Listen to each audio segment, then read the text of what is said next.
543210. I've been getting some issues with Facebook with that countdown saying that it's copyrighted. I'm not sure what's going on with that. I got it from the network. Facebook wants to tag it for copyright issues, so right now I'm not using it because they said they were going to delete my page, and I've had that page too long to worry about the deleting it. Anyway, we are here. We are live. We are having hopefully two guests tonight. We got Brooke Przystal, and hopefully, if we can get him on, John Griffin II, we'll be talking about Wildwood Sanitarium and, of course, the paranormal in general and what each one of our guests do in the paranormal investigations they've seen, evidence they've collected over the years. All right, we will be getting into that. As you see, I am advertising the banner for the Texas Para-Unity event on April 23rd, which is not this weekend, but next weekend. They will have guests at 7 p.m. to 1 a.m. They have guest speakers that you will be able to listen to. And you can also do a ghost hunt in a known haunted location. By the way, the whole event is inside that building. And you'll be able to do about at least a 3-hour, 3.5-hour ghost hunt after the speakers. That is included in the price. And that sounds like an awful lot of fun to me and an awful lot of stuff to do for I believe $60 at the door. All right, we're going to get on with the show. Bones, take it away and get us started. All right.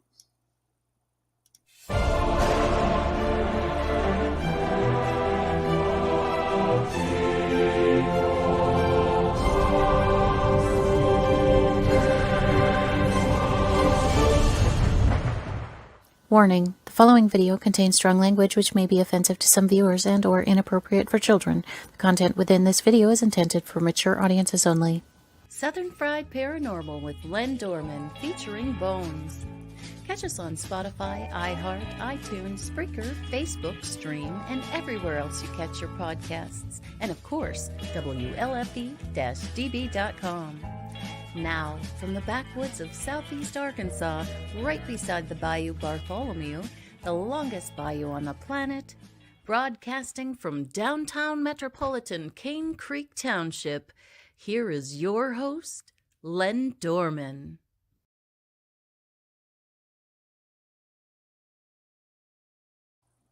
Hello, everyone. Oh, we need to take the banner down. Goodness. I left the banner up. And there I am. Hi. We are starting a show tonight. We're starting off taking our time. We are having Brooke Przystal. I hope I'm saying that right. She's going to throw something at me. Tonight, hopefully, if we can get John Griffin on, he will be dominating the first half. He will only be here for 1 hour. He will for first half of the show.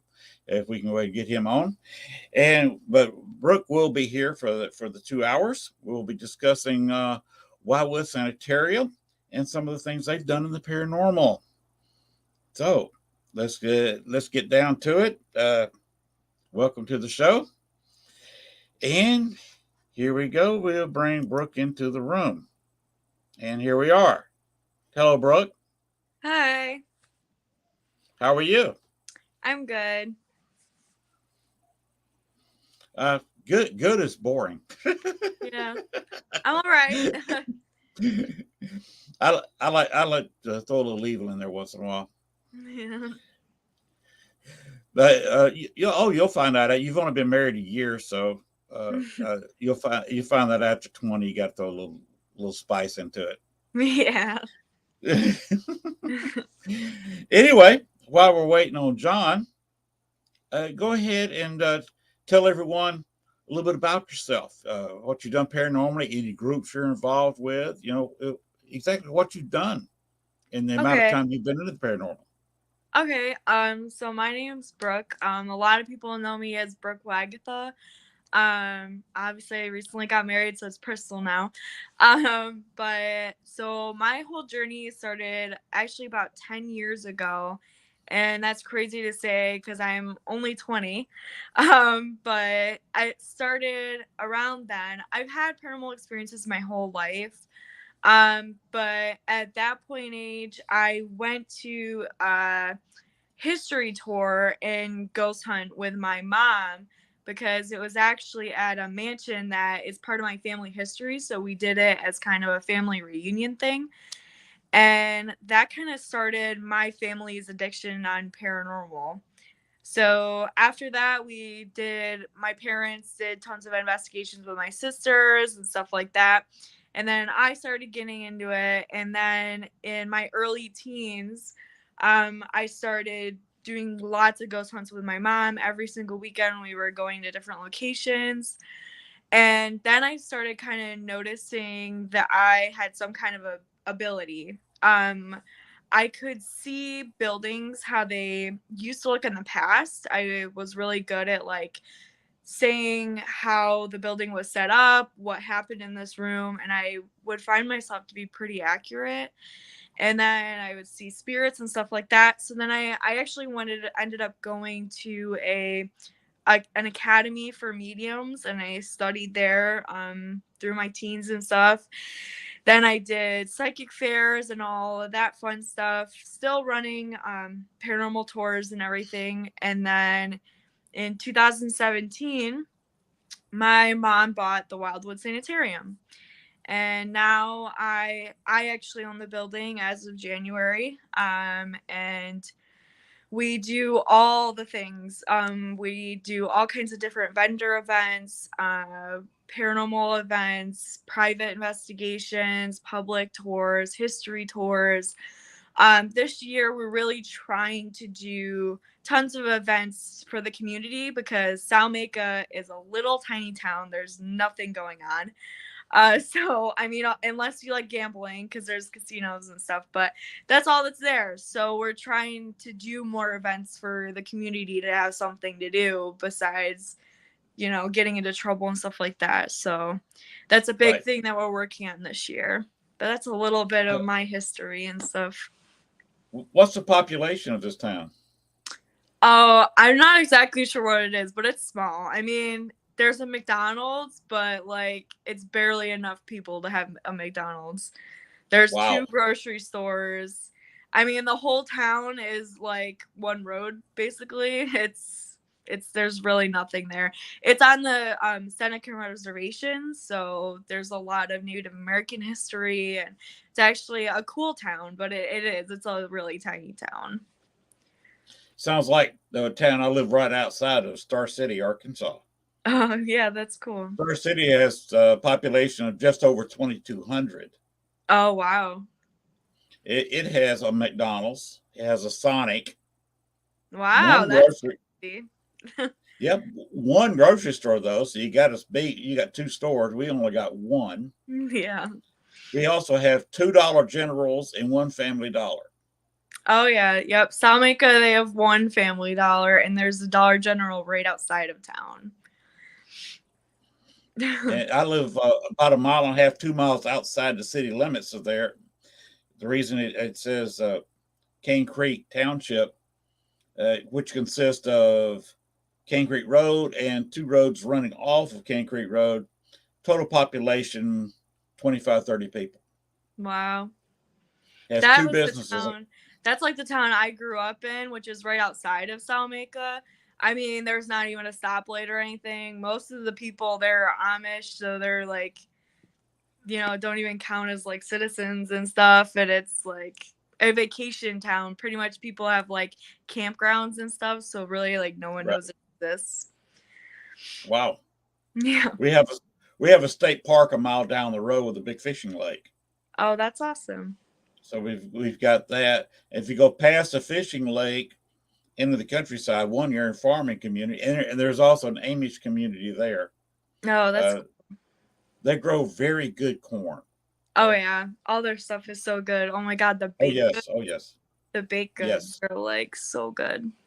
Gotta agree with you on all that. Mm-hmm. All right. Let's see. Do we? Is it gonna work? John, Hey. can you hear me? I can hear you loud and clear. All right, John. How you doing tonight? It's going. It's been a week. One of those weeks, huh? You know what? I can't get a break. So it's pretty much everything's just blending. Okay. But Brooke and I have already talked, John. Since you're only going to be here for the first hour of the show, we're going to let you do most of the talking for the first hour. oh boy, See, you opened up the whole can of worms right there. And I will remind you that we are live on Facebook and 2 channels on YouTube, so no pressure at all. None. He's got this. He's great at podcasts and stuff. He's got this. I mean, we're talking about comparing number of stores and stuff like that. I mean, Brooke, you were down my way, so I mean, I think I've got you Yeah, beat oh my from God, Salamanca. yeah. They have the coolest Walmart. It's 2 stories. Wow. And it's like crazy. That's just my son in the background. We have to drive 25 miles. Now there's a casino and a Walmart in Pine Bluff, which is 25 miles to the north of Star City. Mm-mm. There is a movie theater, believe it or not, and a Walmart in Monticello, Arkansas, which is 25 miles to the south of Star City. Man, you know, the Walmart that Brooke was referring to is the largest Walmart in the United States, at least last I checked, and yeah, no concerns about that. But going to Salamanca, and it's like literally night and day. For us, we're about my team's about 5.5 hours away, so going up there, it's really a different environment. It's a really nice environment, and as Brooke said, it's definitely a very small community. But there's always the one store that I religiously go to. There's a little convenience store right next to near Wildwood, and I always order my 50 barbecue chicken wings. It's mandatory. So, and there's this one lady that works there. As soon as she sees me, she automatically knows where I'm staying. And, oh yeah, you're staying at the ghost place next door, right? Oh yeah. Well, John, tell us a little bit about your history in the paranormal. Where you've been, what you've done. Well, I grew up in my brother and I grew up in a haunted house back in Schenectady. I lived in that house for about 19 years. My first experience was when I was 4 years old. It was a range from angelic to children spirit to a negative entity all the way to demonic. And I entered the field starting my own team when I was 16 years old. This year in August, it's going to be my 20th year operating paranormal teams in the field.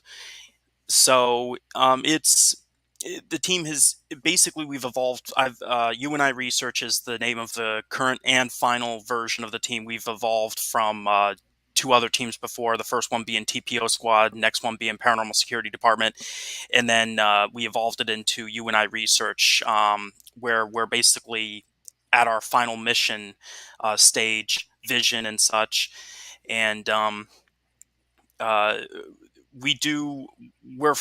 very more on the scientific side. We do have a spiritual side, investigations division, production division, science division, and we're launching a academy, education division. So it's very busy. We're definitely keeping busy, but we're very physics based and such, and we are not even limited to just spiritual activity. That's our primary function, but we also deal with ufology, cryptozoology, and such. Okay, and what is the name of this group you have now? UNI Research. Is it the same name you've used for 20 years? Nope.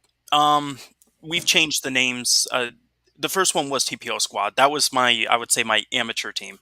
Um, just getting into the field, 16, and that's when I learned that you don't put "the" in the name, because we were known as the Paranormal Officer Squad. So lesson learned: don't put "the" in the name.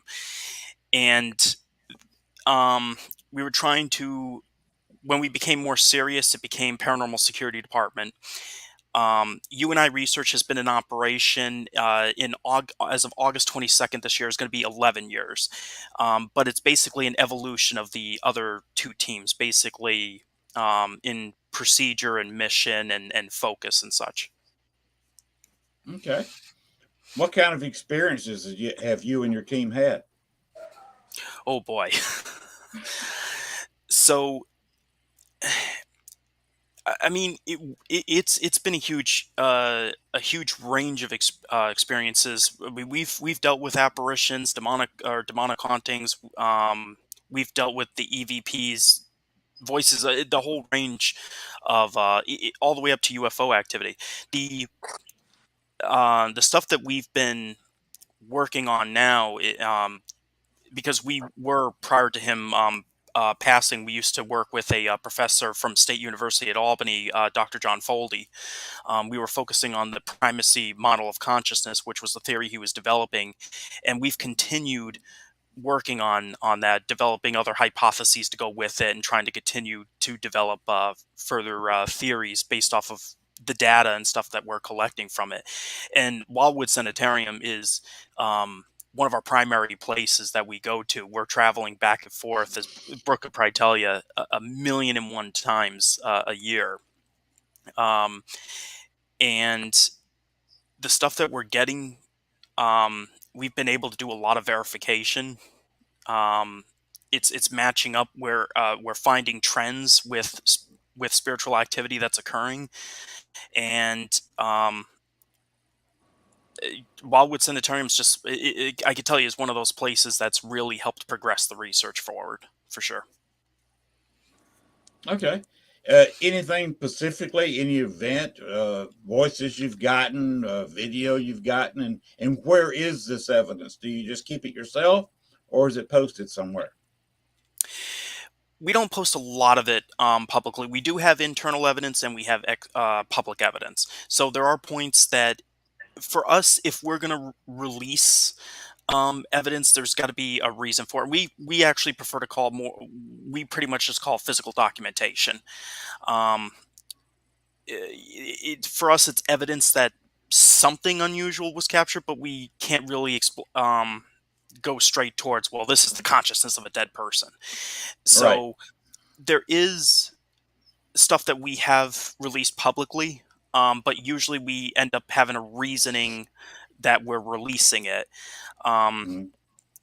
And we do work with other teams as well. So we have several teams that we've started a large project together where we're reviewing stuff, we're collecting data, we're looking over stuff all together as like one system. We also have our paranormal puzzle TV series that we do release. We show evidence and stuff on, but we also show how we analyze that stuff as well. How we come to developing new hypotheses and such. I would say, I mean, when it comes down to like audio, Wildwood was one of those places that it's like audio heaven, EVP heaven. One, the spirits there are just unbelievably cooperative, and number two, we've gotten some of the best EVPs, so intelligent there. But other locations that we've gone to as well, like both paranormal puzzle series that we've been doing, one was Wildwood Sanitarium and the other one was Wilson Castle. And that one we've been doing raw photography experiments. My brother was the one who introduced that to our team prior to his passing. And the stuff that we got from that, the apparitions, I mean, there was one specific one that was very telling, and there was a reason we used the raw photography approach with the apparition, was because it was going to potentially allow us to see the manifestation process of a spiritual entity. And out of all the photos that we took, one of them actually caught that, and it was Wow. unbelievable. Hmm. So it's so much different than taking just a quick flash picture. When you do the raw photography and it gives that time to absorb that light, you get to see the actual movement. So to see the starting point and to the point of the apparition's manifestation is just phenomenal. It gave us so much to go off of. Okay. Now, where can people see this? You're talking about something uh, on your two shows or something. Can you explain that a little bit? So we're on a streaming, basically a streaming network. It's basically called the Netflix of paranormal. It's not That's not the title of it, but it's known as the Netflix of paranormal. It's called Paraflix, um, and basically all it is on there is paranormal content, but Netflix style. So our series is paranormal puzzle, and we have many subcategories that go with that. So you'll see paranormal puzzle, secrets of Wildwood Sanitarium, secrets of Wilson Castle, and path to communications. Currently, what we have on there, and we're getting ready in July to launch the final 4 chapters of Secrets of Wildwood Sanitarium. So it's going to be a very dramatic ending. Lots more great evidence. But the thing about these subcategories within the series is that they all intertwine. So Okay. how the evidence, basically, we're not, you may see a specific site, but the way that everything kind of, it ultimately crosses over to a degree. So we don't just display a site and then you never hear about it again, you never see it again. It's always going to continue to come back up because the story is more on the progression of the research and the character development, as they would call it, for the team members, the journey that everyone is going along. And we're bringing in other people from not just our team. We collaborate with other teams and bring them on so that it shows all of us working together at these different sites and what we're all finding out and discovering together. Okay. Cool. Now, where can people find this? Because I have no idea how to connect to this paranormal Netflix. Well, it's on multiples. It streams on multiple different platforms. So it's on Apple TV, Roku. Um, you can get it on your phone. But basically, if they go to paraflix.com, or even if they look it up on Facebook, they'll have a direct link to it. It's Paraflix. Um, and like I said, they go on there. They can browse the different shows on there, subscribe to it. Their subscription fee is very it's very small. Very small. It's cheap. It's very cheap. $3.99 per month, and then there's a yearly one which I think is like $32 if I'm not mistaken. $32 a year is not a bad deal, and $4 a month. That's No, that's no, not and that's not expensive. no, and I mean, if they use the promo code, like each of the shows that are on there have their own promo code. Ours is Puzzle 10. Um, if they type in the promo code as they're doing the monthly subscription, they get 10% off of their first 3 months. And plus, if I'm not mistaken, I think they get the first. I'm not sure if it's few days or 7 days or something like that free at the start of it. So there's definitely a lot of benefits. And like I said, the platform just launched last year. I believe it was March 2021. But there's a lot of shows that are starting to come on there, and a lot of great paranormal content. Oh, cool. Now, does your team have its own website? And go ahead and put that out there.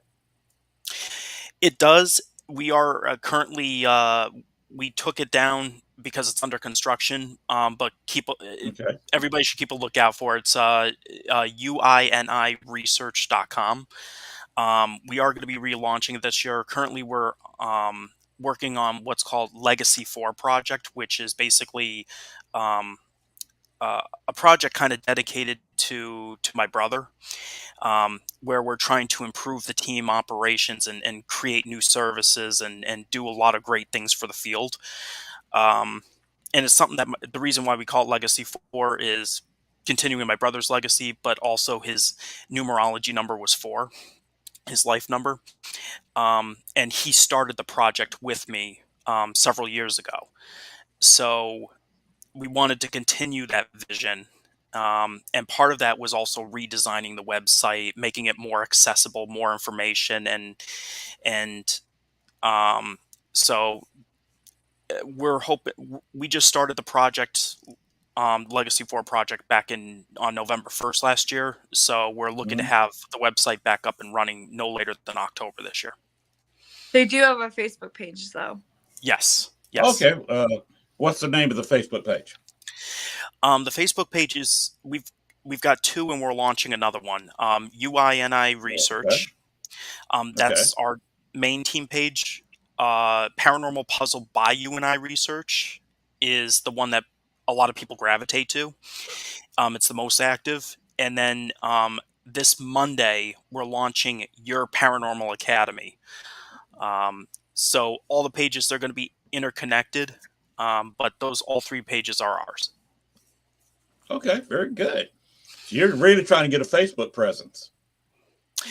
Well, we're also trying to organize it too, based off of the specific content. For our pages, I feel like a lot of content that people post tends to get lost. So we're trying to keep it more Yes. themed. Whereas like Paranormal Puzzle, we want people who are posting there for their content to be seen, because Paranormal Puzzle, we let people post their lives and their podcasts and trailers and their groups and stuff like that. But I've seen that their posts get lost. Like some of them are doing education posts; those get lost. So the Year Paranormal Academy, besides our academy that we're opening up for everything, people are going to be able to post their educational content there, and people can know to go Mhm. there and find it. And we're also creating a large Google document, which we've been having a public meeting with the public and other paranormal teams about. That's going to go across all 3 platforms, and it's going to list everything and where you can find it. So if there's specific types of content or different things that teams are doing, people can go to this Google Docs. It'll be constantly updated and attached at the top of our pages. Um, so it's basically kind of a master communication document. Okay. Where is your team based out of? We're based out of the Capital District in New York State.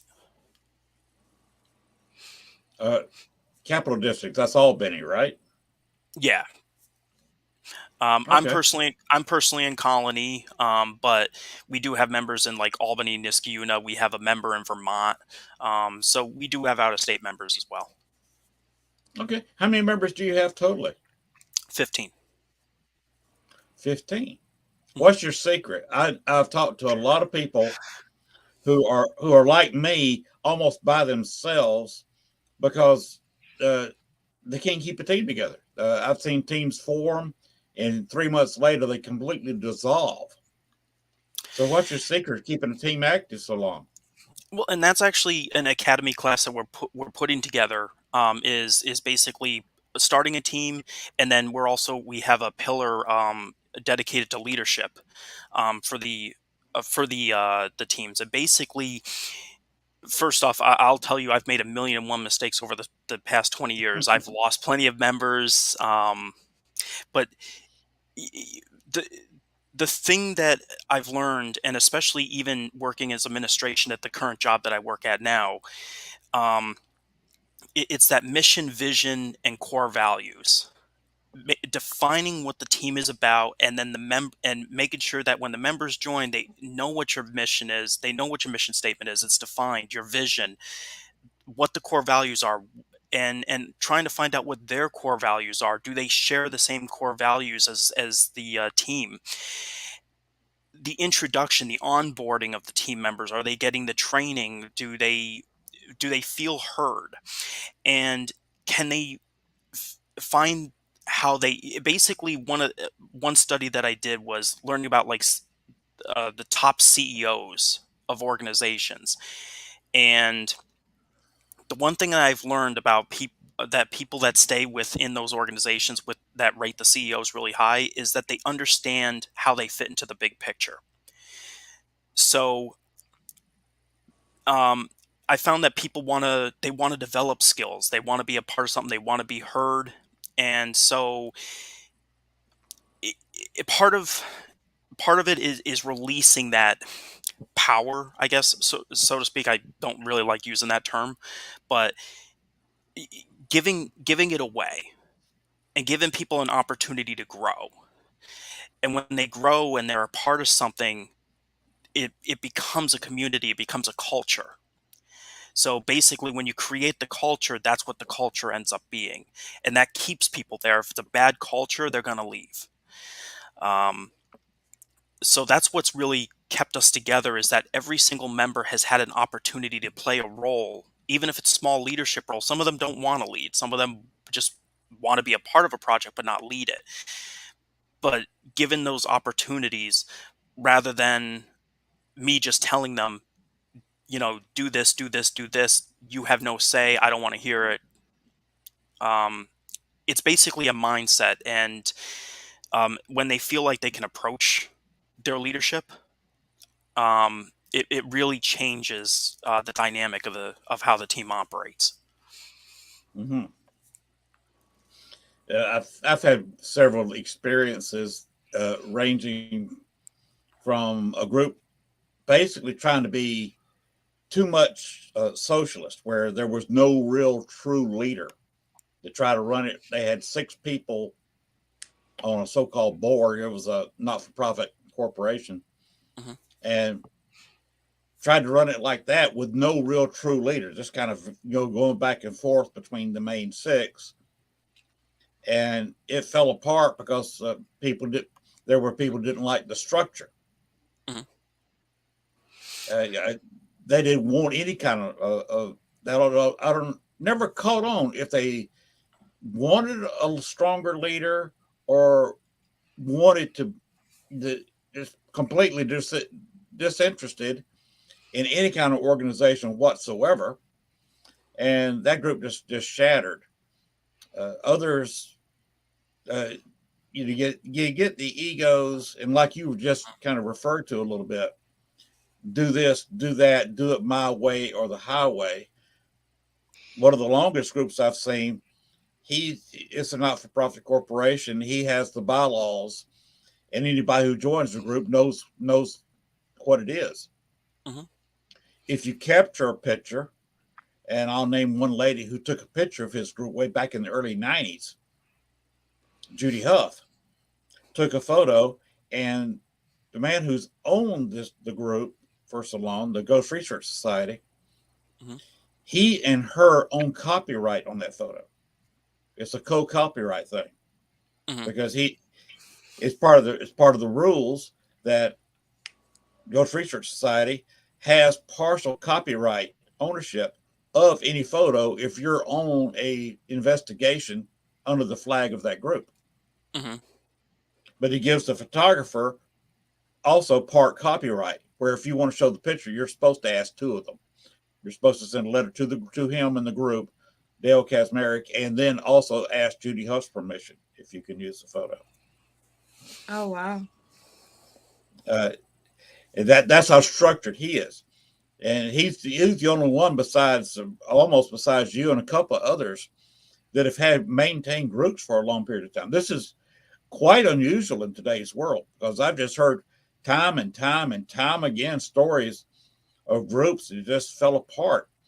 The man who used to run the paranormal here in Arkansas, he had members from all over the state and from out of state. Very active group until just before I came down here 6 years ago. And he got where he couldn't find any members. People just dropped out and nobody would join him. And he finally just said, the heck with it, and disbanded, got out of the paranormal totally. And I see it a lot too. There was a team that kind of branched off of one of my old teams and tried to compete directly with us, and their team's non-existent anymore. But when it comes down to the leadership portion, team leaders have to realize there's the whole leadership. The word can't be used loosely. leadership, you're a mentor, you're a coach. You want to see your team members succeed.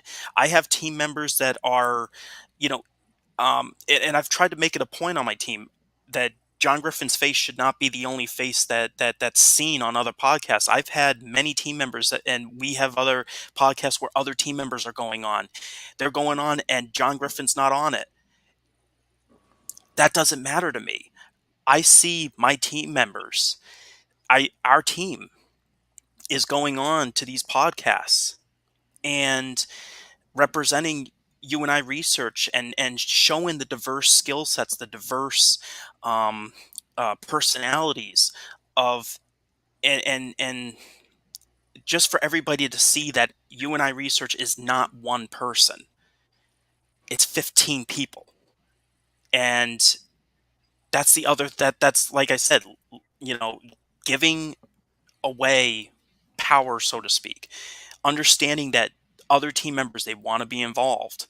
And some of these people who have gone on podcasts that, getting ready to go on different shows or something like that, we're mentoring them. Leadership is mentoring, and we're coaching them so that they can succeed. And I use this rule at where I work, and I use this rule on my team. I want every team member, and especially, if they try, I want every team member on You and I Research to be better than I was at the specific time period. Let's say 10 years. When they reach their 10-year mark in the paranormal field, I want them to be better than I was at the 10-year mark. And when they hit the 20-year mark, and so on. And if I don't want them to be better than or a bit better than me, if I don't want them to reach that leadership and gain new skills and stuff like that, I should leave the field. I should not be a leader. That's how I see it. Yeah, well, you're touching on a lot of very good subjects. You're kind of hinting at a little bit of para-unity, which a lot of people like to throw around now.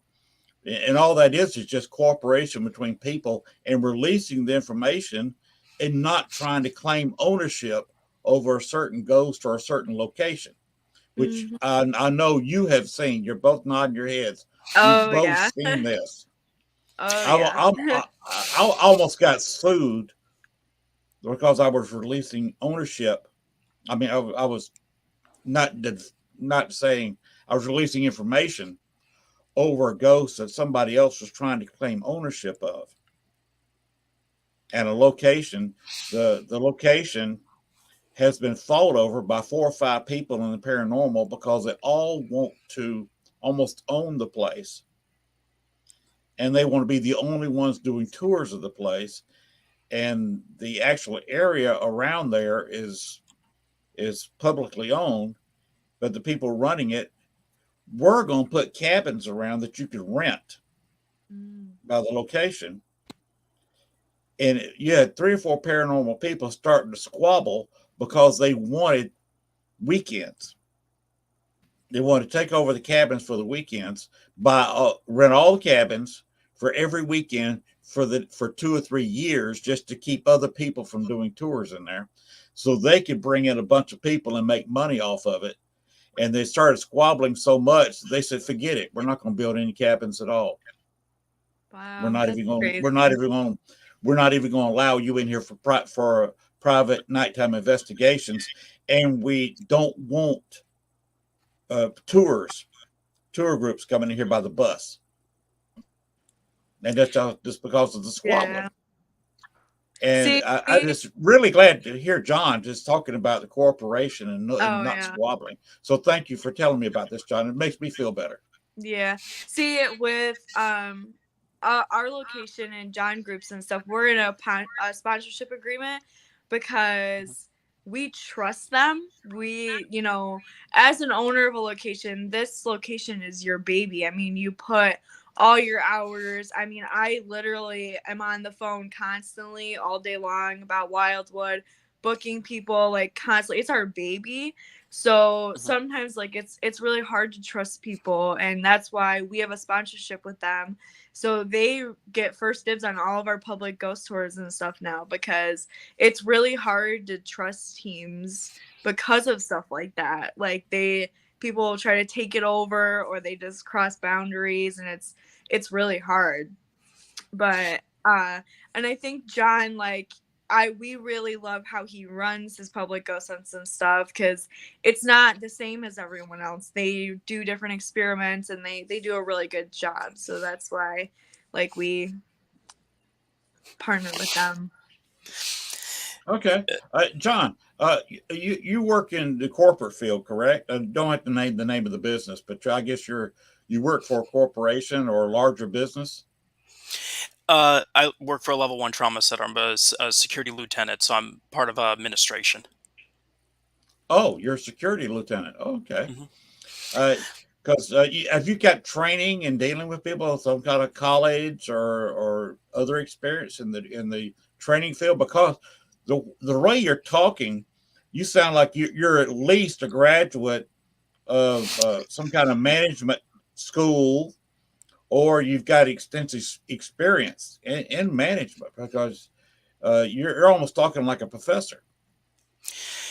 Um, I've honestly been a, a teacher, so to speak, since I was a child. I was doing school, like play school and stuff like that. And at the time, I was teaching my brother and a bunch of dolls.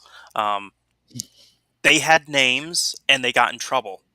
So, um, uh, it, uh, a couple years into working at my first job, which was Price Chopper, I was cashier slash customer service representative. I was an acting supervisor back in my teens. I did go to a lodging management um, school. It was more about hotel management, but and then on top of that, I just watched. I watched how supervisors acted. I watched how managers acted and interacted. My experiences. I'm currently right now at the organization I'm at. They're putting me through a 6-month leadership training, and on top of that, I've also have been a part of security administration for a while, which means I deal with the budgeting, I deal with team building, and I started my own division. They had me build a division from the ground up. On top of that, running and learning from my experiences from my paranormal teams over the years, and my dad was a part of. He was an administrator for another hospital, so Okay. um, it's I've learned a lot over the years. It's Yes. most of its experience because I'm not good in the school setting. I'm terrible at school. Okay. You learn from the School of Hard Knocks. That's where you went to school. Pretty much, yeah. Well, Um, my compliments to you, sir. You've learned very well, and everything you've said is just top notch in my book. Mhm. I appreciate it. And on top of that, you touched on something that our team actually really stands for, the whole para-unity thing. I know I touched on it a little bit, but the name of our team speaks for itself. UNI Research. There's a reason why, and we have it spelled UINI for a reason, because the U representing another person, N almost like and, I, the two I's are meant to be two people researching Okay. together. Okay. And um, so if we, knowing that that's in our name, that's the psychological portion of it. When our team says the name You and I Research, they're saying how you and I research together. So if we're going to have that as our name and have the logo that represents that, then we can't just simply speak it. Actions speak far louder than words. And there was a quote that I saw today that said that uh, your action's so loud I can't hear you speaking. It was something like that. Really resonated with me. And we've worked with.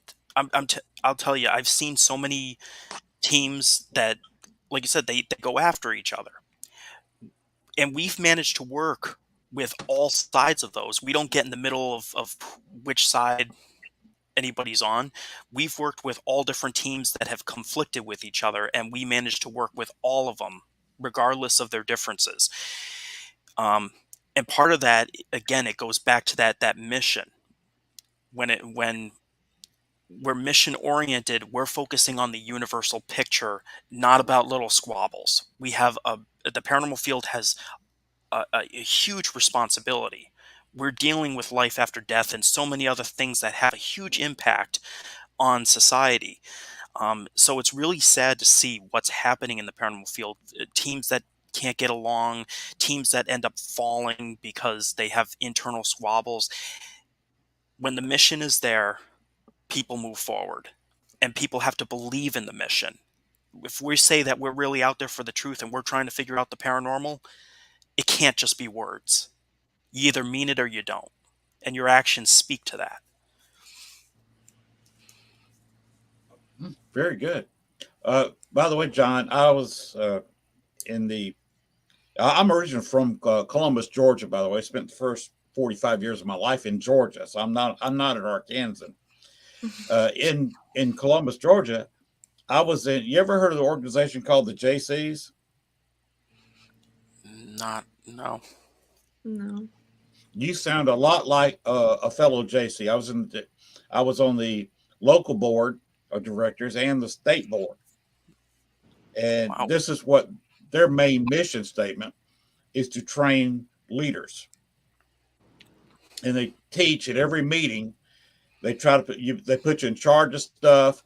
They help you run it, but you're pretty well doing it on your own. So you can go ahead and make mistakes, figure out what's right, what's wrong, and then you're told to fill out paperwork about what you did.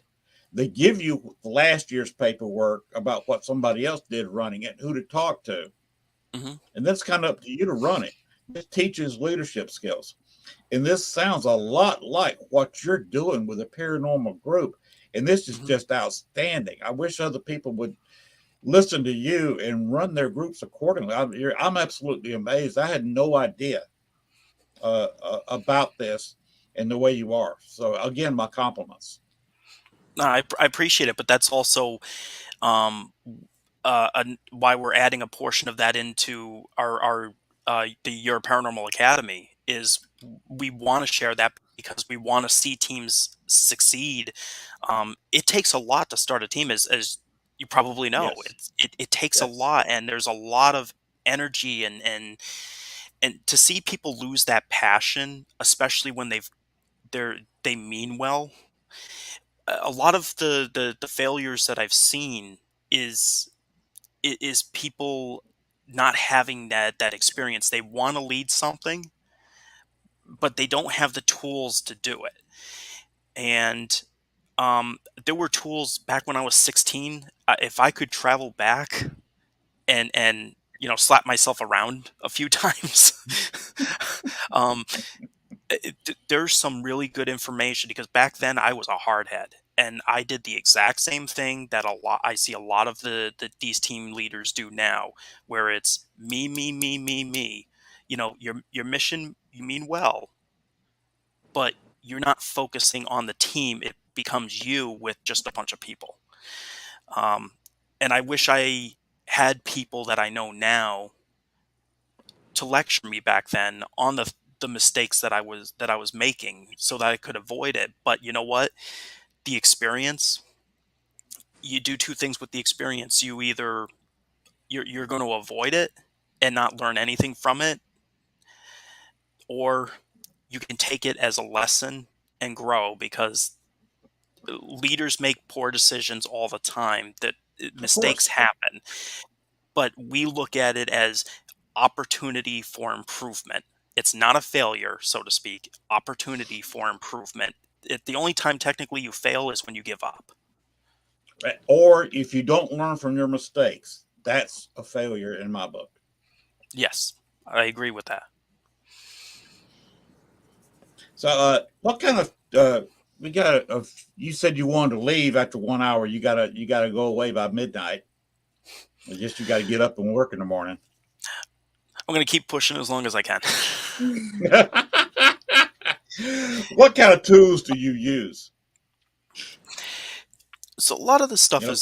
is pretty basic. We use the standard digital recorders, camcorders. We use the high powered digital cameras for raw photography. We have the regular meters and such like that. For us, we debate a lot about before we purchase any equipment.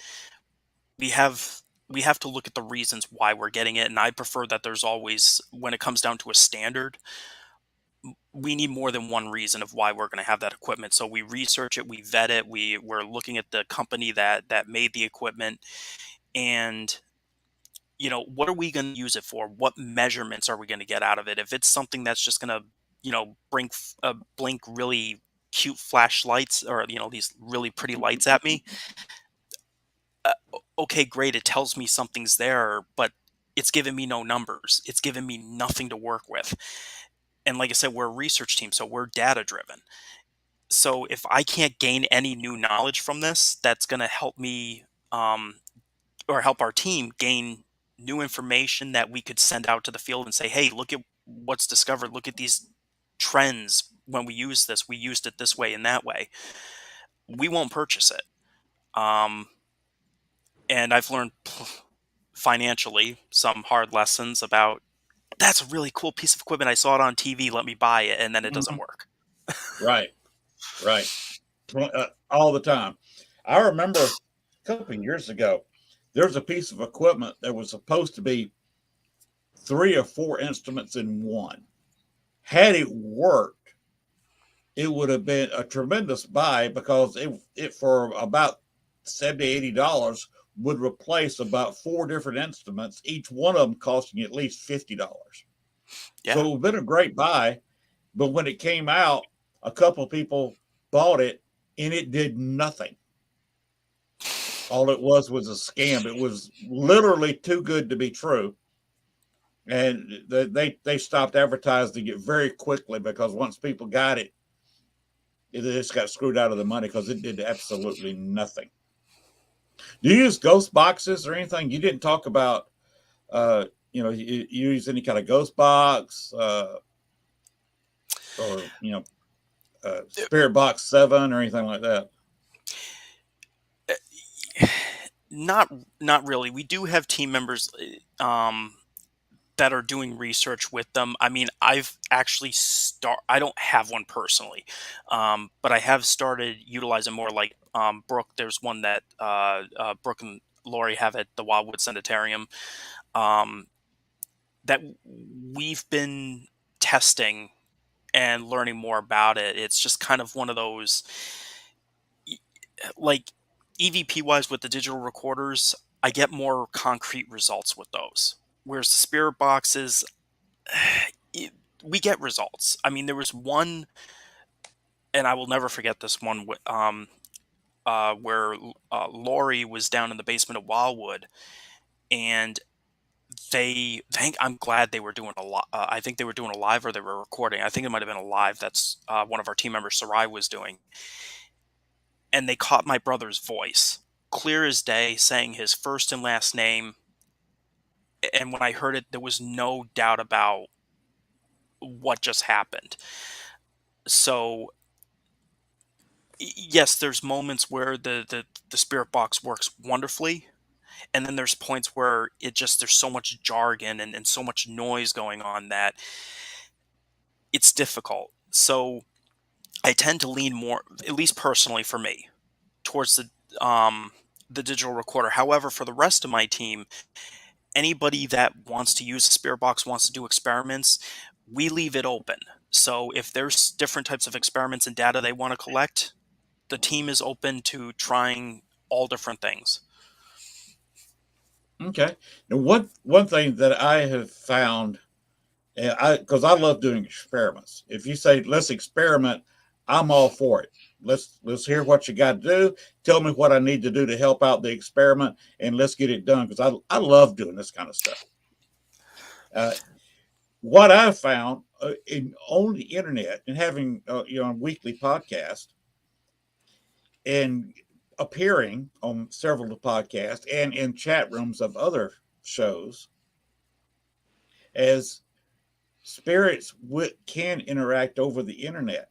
So it's one thing you might want to try is to go into Wildwood and do a live and have questions from somebody at a different location. You know, have a setup kind of like we've got here, where all three of us are at different locations.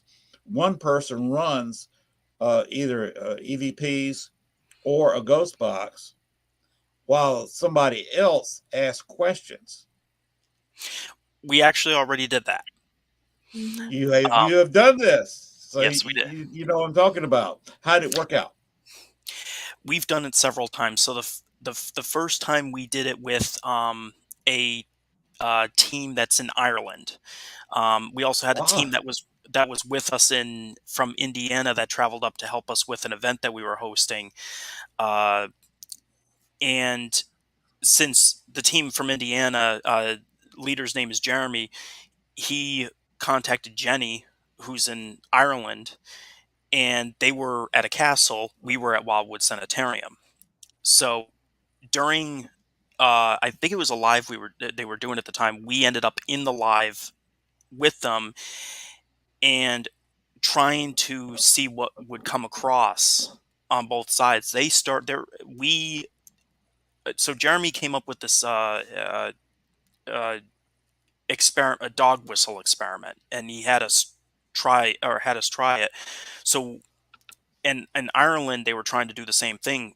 We ended up doing the dog whistle over the phone, and she was projecting it through the device she was using during the live to try to see if there was any responses. Immediately, everything just started picking up voices, the recordings that she yes. was getting. Um, and some of the experiments I can't talk about right now because some of it's going in our Paraflix series, but we do have some cell phone experiments where we were trying to get, and we did this at an event where we were trying to get the ghosts to talk to each other. We did a FaceTime, and that yielded some interesting results. We had the recorders sitting there so we could hear, and you actually heard conversation. There's a ghost up on the second floor at Wildwood named Tommy, and there was a ghost, a male ghost, down in the basement. We had two groups that were split up, and over the digital recordings, you heard a male talking to Tommy on the second floor, saying, "Come down to the basement." We no longer had any more responses from Tommy on the second floor. He ended up down in the basement, and they were getting the responses down there. And all this was recorded, and people. This was during an event, and people actually saw and got to experience this, and even hear the EVPs because we do a lot of live review. So Hmm. they actually got to hear these responses as they after they had happened. So we're still working on several different types of experiments to go with that, but it's been it definitely yielded results for sure. Okay, that sounds cool. John, I'm not sure if we're because I've not heard your name until Brooke brought it up to me in Messenger. Uh, I want to make sure that we're friends on Facebook. So send me, you know, a friend request if we're not friends, or a follow or request or whatever, because I want to keep track because I'm very quite interested in what you're doing and would love to keep track of, you know, the things that you do. Definitely, I'll definitely shoot you a friend request, and I know Brooke. I think Brooke, you sent me their Facebook Yeah. your Facebook page, so I'll make sure I'm going to give that a like as well. All right. Yeah, the Southern Fried Paranormal has a page, and of course it's a like only. But Lynn Dortmund, of course, is my main page. Oh, okay, yeah. So like I I'll said, get you on both. all right, appreciate it. But I would love to keep track of what you're doing, because this is a research that I do myself, and of course I'm quite willing to talk to anybody also doing it, because this is the future of the paranormal to me, Hmm. is stuff involving internet and different locations talking with each other. I was in a show one night where we were running a ghost box session live. Mm-hmm. And I was just in the chat room. I was not a guest on the show. I was just in the chat room.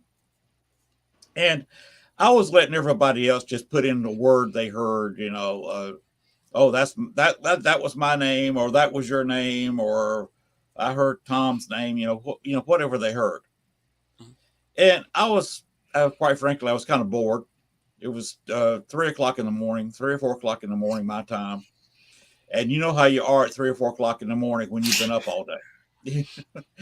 And I got kind of bored, and I said, I won't go to sleep if I don't do something. My wife is talking about a vacation she wanted to take in New Orleans. We've been there 3 times. She wants to go there another time and stay at a certain hotel, the Lafitte Hotel. So I had never really looked in the Lafitte Hotel. So I looked it up in another tab and was seeing what the hotel offered, rates, pictures of the rooms, etc. Mm-hmm. And I was looking at one of the pictures that they've got. It's a staircase. It's a 2-story hotel. It's an old mansion in New Orleans. And to tell you the name of it, it may sound familiar if you've ever heard of the Lafitte blacksmith shop, one of the oldest bars in the United States. It's the hotel across the street. It's got the same name, Lafitte Hotel. Huh. And I was looking at the staircase, and all of a sudden, over his ghost box that was still running in my other tab, some spirit kept saying Lafitte, staircase, and then named 2 female names. And multiple people heard this. It wasn't just me hearing it. It was other people in the chat room, and the guy who was running it was hearing it. So I came back in there. I said, who in the hell? I typed in a couple of explicits. Is saying Lafitte over your ghost box. And then I kept looking while everybody was in shock about Lafitte being said, and me just in another tab looking at the Lafitte Hotel. I started looking at some of the history, and on that particular staircase that I had a picture put up of, a young girl had fallen down the staircase and was injured. Wasn't killed. Wow. She was just injured. Later on, by a year and a half after she was injured, she got something that was not really specific about what she died of, but she died there in the mansion, not a hotel. And they closed the room off, of course.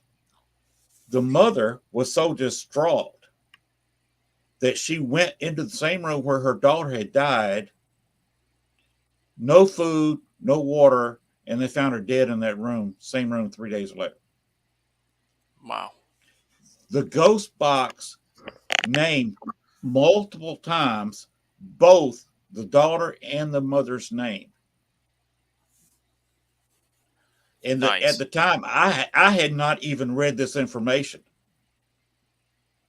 I went looking, I said, what in the world's going on here? So I started looking for more information, and a staircase had come up. So I said, okay, it's something involved in the staircase. So I went looking about what I just told you and found the names after they were said multiple times. And the guy running the ghost box session he stopped. He just completely stopped the session, and it was silent air on live for almost 15 minutes because he did not know what to say. It's just shocking how did the ghost that he was talking to, and he's on the West Coast, he's out in California. Mm-hmm. No, I was looking at a hotel in New Orleans on a computer in Arkansas. No, how did they pick that up? That's and like you were talking about, how do they do this? That's what our research needs to find out. And they keep picking up proof of this, that when you're opening up a ghost box or you're getting an EVP, you don't know what you're opening up. Mm-hmm. Or you open up a portal. Who are we listening to? Are we listening to our future selves, our past selves? Uh, are we listening to spirits of past people? You know, who exactly are we talking to? We don't know. This is why I'm really glad to meet you, John, because the research you're doing can answer some of these questions. It, yeah, and I mean, hearing you're like-minded on that. I mean, even just talking about the whole, you know, the phone, the internet thing, and it's just like, okay, that's great. There's more people doing this, and it kind of reminds me of what my brother and I used to do. Um, my brother and I may not see each other for a few months, or have like any deep conversation, but then after a few months, and it's usually when we're driving up to Wildwood, we have plenty of time to talk. Um, either he starts talking about a hypothesis he's working on, or I start talking, and it turns out we both are working on the same exact thing, coming at it in two different angles. It's just like, are we like? Is there some telepathic stuff going on here? What is going on here? So, you know, that's why I was like smiling when you were saying, "Oh yeah, the internet, and you should try this." I'm like, somebody else is coming up with this too. And I'll be clear, Mhm. it wasn't our idea for the one at Wildwood. I don't want to. I'm not taking any of the credit for that, because that was all Jenny from Ireland. That was her idea to try that. So we were just simply a part of it, and then we took the experiment from there and tried different other experiments from what we learned from that one. But she was an inspiration for why we started to try some other things with that. Mhm. Yeah, this is so far beyond walking through a cemetery with a recorder. Yeah, It's so far past that. we all Oh, have our beginnings. we all have our beginnings. And mentioning cemeteries, have either one of you ever heard of Bachelor's Grove Cemetery? Okay, look up Bachelor's Grove Cemetery sometime. Uh, if you want to do a lot of research and a lot of reading, the path to bachelorsgrove.com is a website. Delves into a lot of history and how the people used to live there. Not so much paranormal stuff, but a lot of the real history of the place. It's where the photo I was talking about Judy Huff took, the lady on the stone. If you use your Google machine and just put in ghost photo, you see a lady sitting on a stone with a crosshatch pattern on it, squared, like this Mhm. line pattern. Uh, uh, Took me 2 years. I found out who it was. Just doing some good old gumshoe research. I wonder if I ran into that. Like, I wouldn't surprise me, because I'm terrible when it comes down to names and stuff like that. But when I see something, it's like, oh, that's what we were talking about. It's like, oh, I saw that like 5 years ago. Mm-hmm. I always do that. I'm wondering if it's like you're saying the name, and then I'm gonna go and I'll be like, yeah, oh, really? And I said I didn't know about it. I'm the same way. Oh my god. There are so many sites and so many people that have done good research in different locations. Mhm. Bachelor's Grove is not as haunted as it used to be. The primary spirits that were there during the daytime, I didn't so much move them on, but the child that was stuck there because she never learned how to move around, and the mother would have to come to her every day. I got her to where she could actually move around herself. She followed me home a couple of times. And she died at 11 months and 4 days old. So we're talking about a child here. Mm. But she learned how to move around kind of through me. And I finally told him, I said, look, why are you hanging around the cemetery? You can both move around now. Go somewhere. See the town. I said, you've had a miserable life. Didn't even get to travel that much in the mid to late 1800s. Go see the world. Let's see, if you want to go to Paris, go to Paris. If you want to go tour Washington, go tour Washington. Just go. And they are rarely ever in that cemetery anymore. The child was stuck there. The mother would come in almost every day right at dusk and to see her firstborn child. They were buried in separate places. Only the child was born. The family is buried several miles away. The cemetery where the family's buried was not available for burials until 1869. The child died in 1865. So they buried the child in the mother's family plot, which was in Bachelor's Grove Cemetery. Oh, okay. Gotcha. So the mother was having to come there, and she would show up right at dusk, sometimes a little bit before, to spend time with her child. And was seen several times by several different people, but she's not seen there much anymore. And I kind of got the area around it. They started taking care of it. The place was tagged, with spray paint constantly, people kicking over stones, and they're starting to take care of it a little bit better and stop the vandalism. So the bad spirits that were there at night don't come out much anymore. So you can affect the area by doing good things, but it may end a haunted area for you. Bachelor's Grove is nowhere near as haunted as it used to be. So that's kind of it's kind of good in a way, kind of bad in a way. People in Chicago area are not. Oh, I forgot to say, I lived in the Chicago area for 14 and a half years. People up there don't have the haunted location to go to. But it took me years to figure all that out and get that, because I used to go there sometimes 4 and 5 days a week during the summer. Wow. And gather research. So I have hundreds of hours of video of the place. So, John, have you got anything else you want to talk about? You said you wanted to leave at midnight your time, and that was almost 12 minutes ago. All right. Are you good for hanging around a little bit further? I'm still kicking.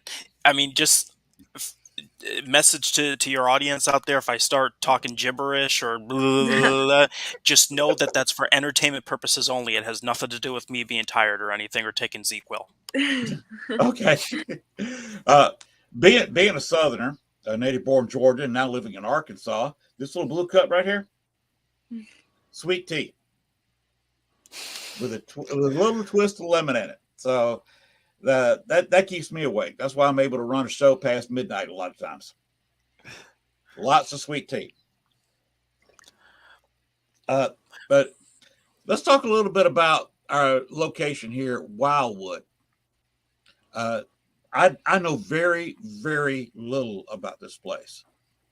Could you give us the address? How long it's been investigated by?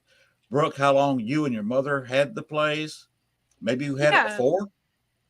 Yeah, so the Wildwood Sanitarium is located at 71 Prospect in Salamanca, New York.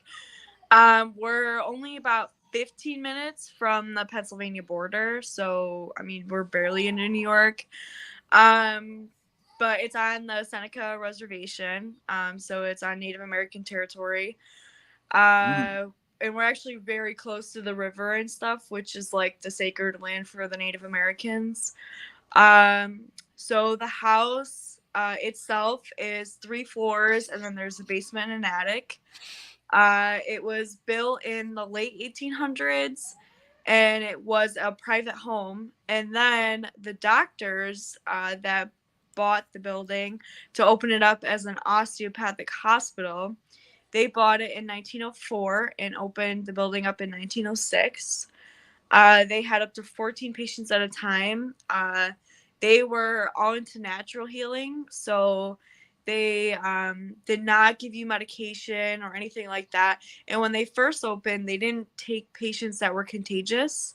They just did that when the state forced them to during the tuberculosis pandemic. They were actually the largest hospital in New York State for tuberculosis until the Perrysburg Sanitarium opened, which is like a huge old tuberculosis hospital. So they did have a lot of patients like that and stuff. They had a bathhouse in the basement, and that was their main treatment.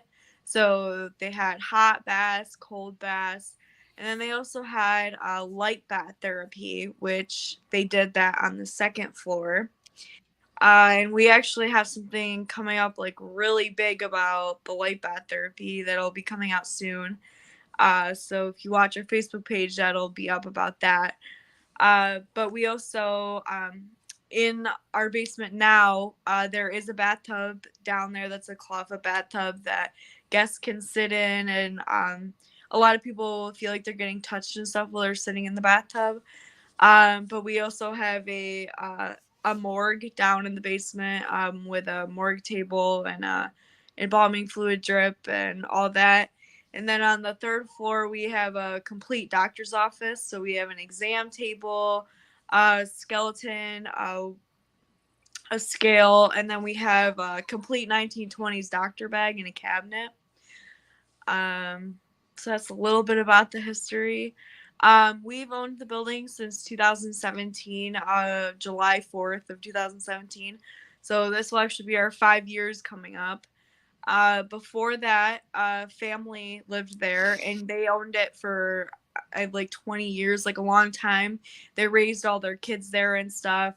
But before that, it was apartments. Starting like in the 70s, it was apartments. And more people are coming out now telling us, oh, like I lived there as a kid. Oh, my grandmother lived there. So that's really cool to, hear people say, oh, like I used to live there and stuff. And it's really cool. A lot of the locals don't even know that we exist. They just know it's the old creepy stone house. That's what they call it. Recently, though, we've gotten a lot of popularity with locals. I think we're super close to a tourist town. It's Ellicottville, and it's known for like skiing and everything. And I posted on one of their pages about an event we were having, and it got like 2,000 views or something crazy. So we've had a lot of local people kind of checking it out. We have security cameras throughout the whole property, and we've had some teens like walk up on the porch and take some selfies and then run away. But yeah, it's pretty awesome. It's really cool location. A lot of people come and they'll get healing messages from loved ones, or just things that they needed to hear a lot on our public investigations. Both myself and my mom are mediums, so sometimes we give people messages on public ghost hunts. Yeah. John, which floor have you gotten the most activity on at Wildwood? It ranges between the second and third floor. Second floor, they're the most cooperative. Third floor, there's a running joke. Running There's joke. oh yeah. So there's the two doctors, Dr. Henderson, Dr. Perry. Dr. Perry, he's grumpy might be the right word for it.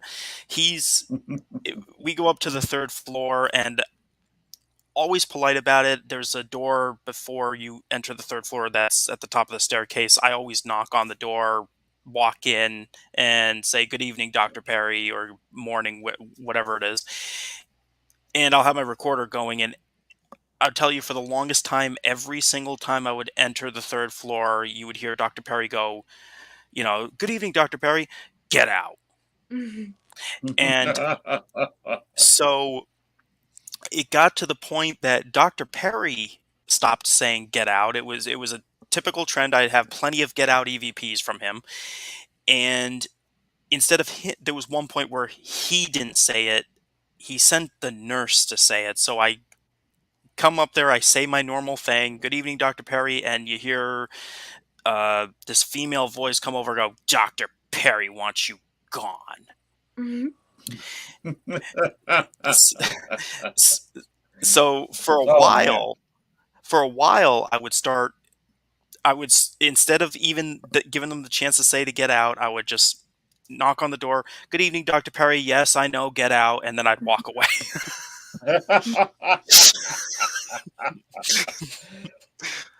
Oh my goodness. That's hilarious. You said there was a mortuary at the bottom. Did they actually do autopsies in the building? We aren't exactly sure. The hard part is so it's really hard to find history on the sanitarium because the sanitarium was a two-part building. So they had one location in Salmaker, and then they had another location in the neighboring town. And that location was the main hub where they stored all the documentation, where everything happened. And actually, shortly after that place was built, because Wildwood was built first, it actually burned down. So we've been kind of finding little bits and pieces here and there, but a lot of stuff we mainly run on like what mediums get and research teams get, where it should be, what was kind of happening. We do have some documentation through like the New York State stuff and everything, so we know like the nurses' names and stuff like that. But it's really hard to find history on the place. Apparently, they all got destroyed in the fire. Yeah, that's yeah. We have found like old newspaper articles, and we've gotten lots of information from that. And we still put out newspaper articles and stuff about the house, because like that's the big thing in the town. Like everyone gets their news from the Penny Saver and stuff. So, but they always ran ads about the sanitarium, and we actually have the original pamphlet that the doctors put out to advertise the house. It's actually cool. In one of their newspaper articles, they like put out a bounty for crazy people. They're like, oh, bring us these crazy people and we'll pay you. Or, oh, like if our treatment doesn't work, then you don't have to pay us. That's how much they believed in their treatment. Like you did not have to pay them if you weren't satisfied for what they did for you. And so it's really cool to see how much energy and belief they put into their treatments. Mm-hmm. What do they have on the other floors when it was the sanitarium? So patients, they all had separate rooms? rooms and stuff. The main treatment was in the basement, and then on the second floor, we call it the seance room now. We do seances and pendulums and stuff out there. But that's where they put the light bath therapy, which it basically is like a tanning bed, with light bulbs and stuff like that. That's what it looked like. Sorry, that's my toddler in the background. John, do you go in with her pendulum sessions? Do you videotape? You work with her during these pendulum sessions, or do you use such equipment? We do experiments with that stuff, and and we do for some of it. Brooke and Lori have been along for it. There's been things that they've led different seances. There was I wasn't actually a part of the seance, but I sat back and I watched everybody do it and tried to get an understanding of it and how it might work, along with having the recorders going. So for me, it was more of a research and observation opportunity.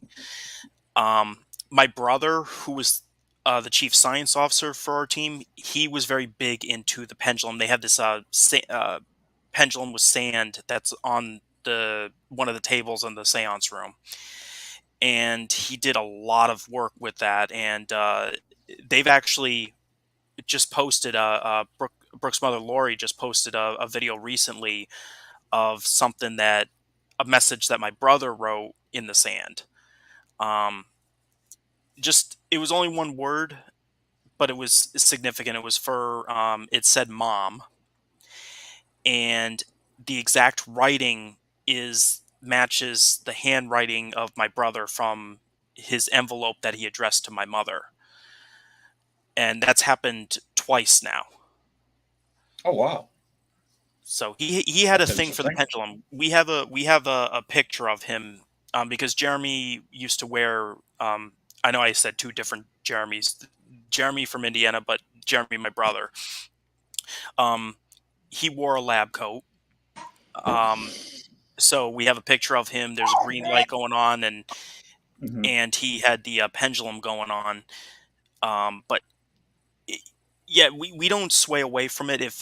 If there's any research, and like Brooke does things, um, the seances and the different stuff, which is not something that we typically do. But from a research standpoint, it's not something we're going to dismiss or say, you know what, this is weird. We're not going to even look at it. It would be a mistake on our end to not even consider it. Yes. And there's some things that I've seen that both Brooke and Lori have come out of these sessions, and that just make me sit back and go, what the heck? How is this even possible? Hmm. And a lot of it originates also from that room. The seance room it's different. It's a different environment. One thing I learned early on with seances, you need to have somebody with some kind of video camera on. I see we have another guest over here. Yeah. Hi. It's Elias. Hello.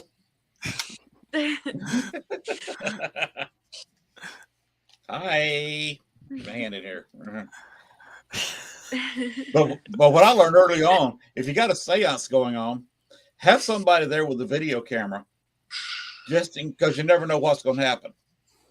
If somebody starts talking weird or something strange happens, at least you got some kind of video of it.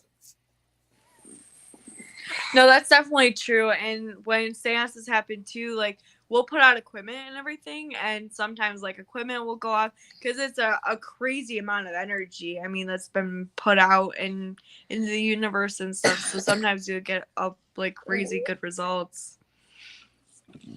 Yeah, I was in one where we did a seance, and we started seeing about a 4 foot shadow figure running across the room.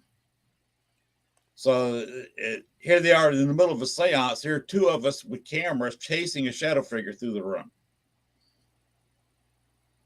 People wondered what was going on and started following our eyes, and 2 or 3 people in the middle of the seance saw the shadow figure go around the corner. Wow. And I'm one of these. I don't know how you are, John, but if there's a paranormal event, I don't run from it. I run toward it. Yeah. And usually I've got a camcorder on my hand or a GoPro on my head or something, and I'm trying to run it down. Well, but not before you go, oh my god, and then run towards it. Dramatic effects here. No, okay. I am too old for that. That's why I would not do good on the Travel Channel, because I'm not going to say bro or scream or yell or run around in circles or anything like that. I'm just okay. There's a voice coming over from there. What are they saying? Oh, get out! You want me to get out? I'm not leaving. I'm here for another 2 or 3 hours. You just go ahead and put up with me. Because I've got 2 artificial knees. I have not ran across the room in 15 years. So they're not going to get me to run out of a building, because I'm not physically able. I might take a few quick steps to the bathroom, but you're not going to chase me out of a location. So yeah, I don't normally react too much like that. Besides, I'm 5'8.5", about 250 pounds. There's not too many people going. They're not. It's not like they're going to knock me across the room.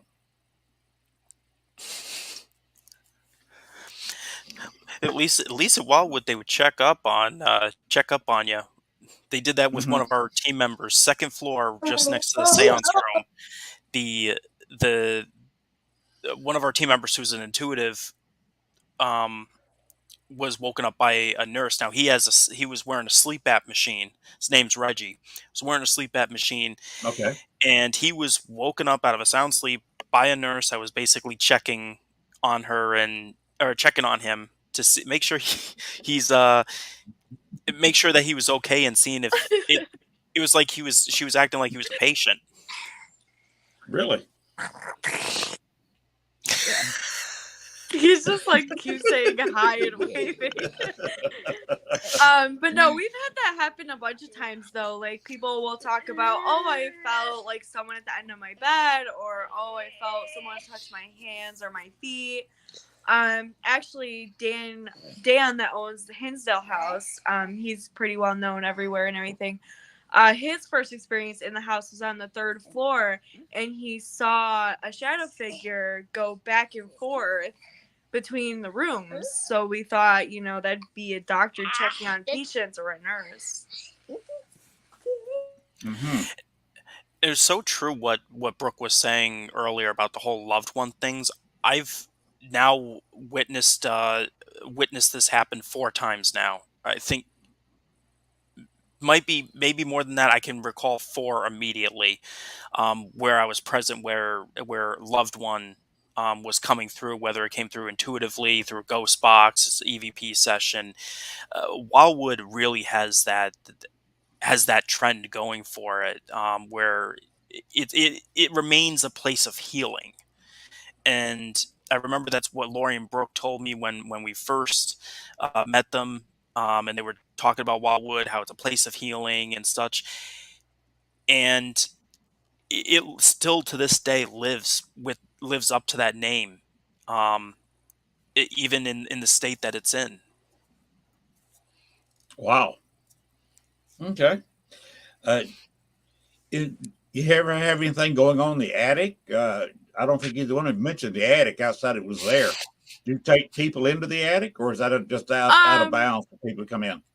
No, people can go up there. It's just a little sketchy. Part of the restoration we want to do is add stairs to it. It's currently like one of those pole ladder things, and we just have a ladder that people can go up there. But I mean, we've had people hear something walking up there.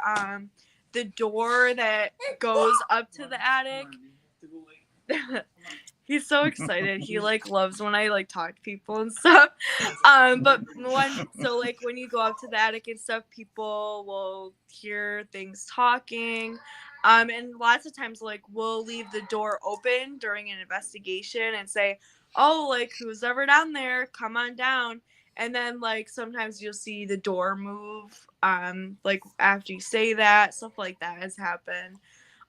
So we were on Paranormal Lockdown. I didn't mention that. And on that episode, Nick Groff actually slept in the attic on one of the nights. So that was pretty cool. Mm-hmm. I have never been on a TV show. Have either one of y'all ever appeared on Ghost Adventures or Paranormal Lockdown or anything?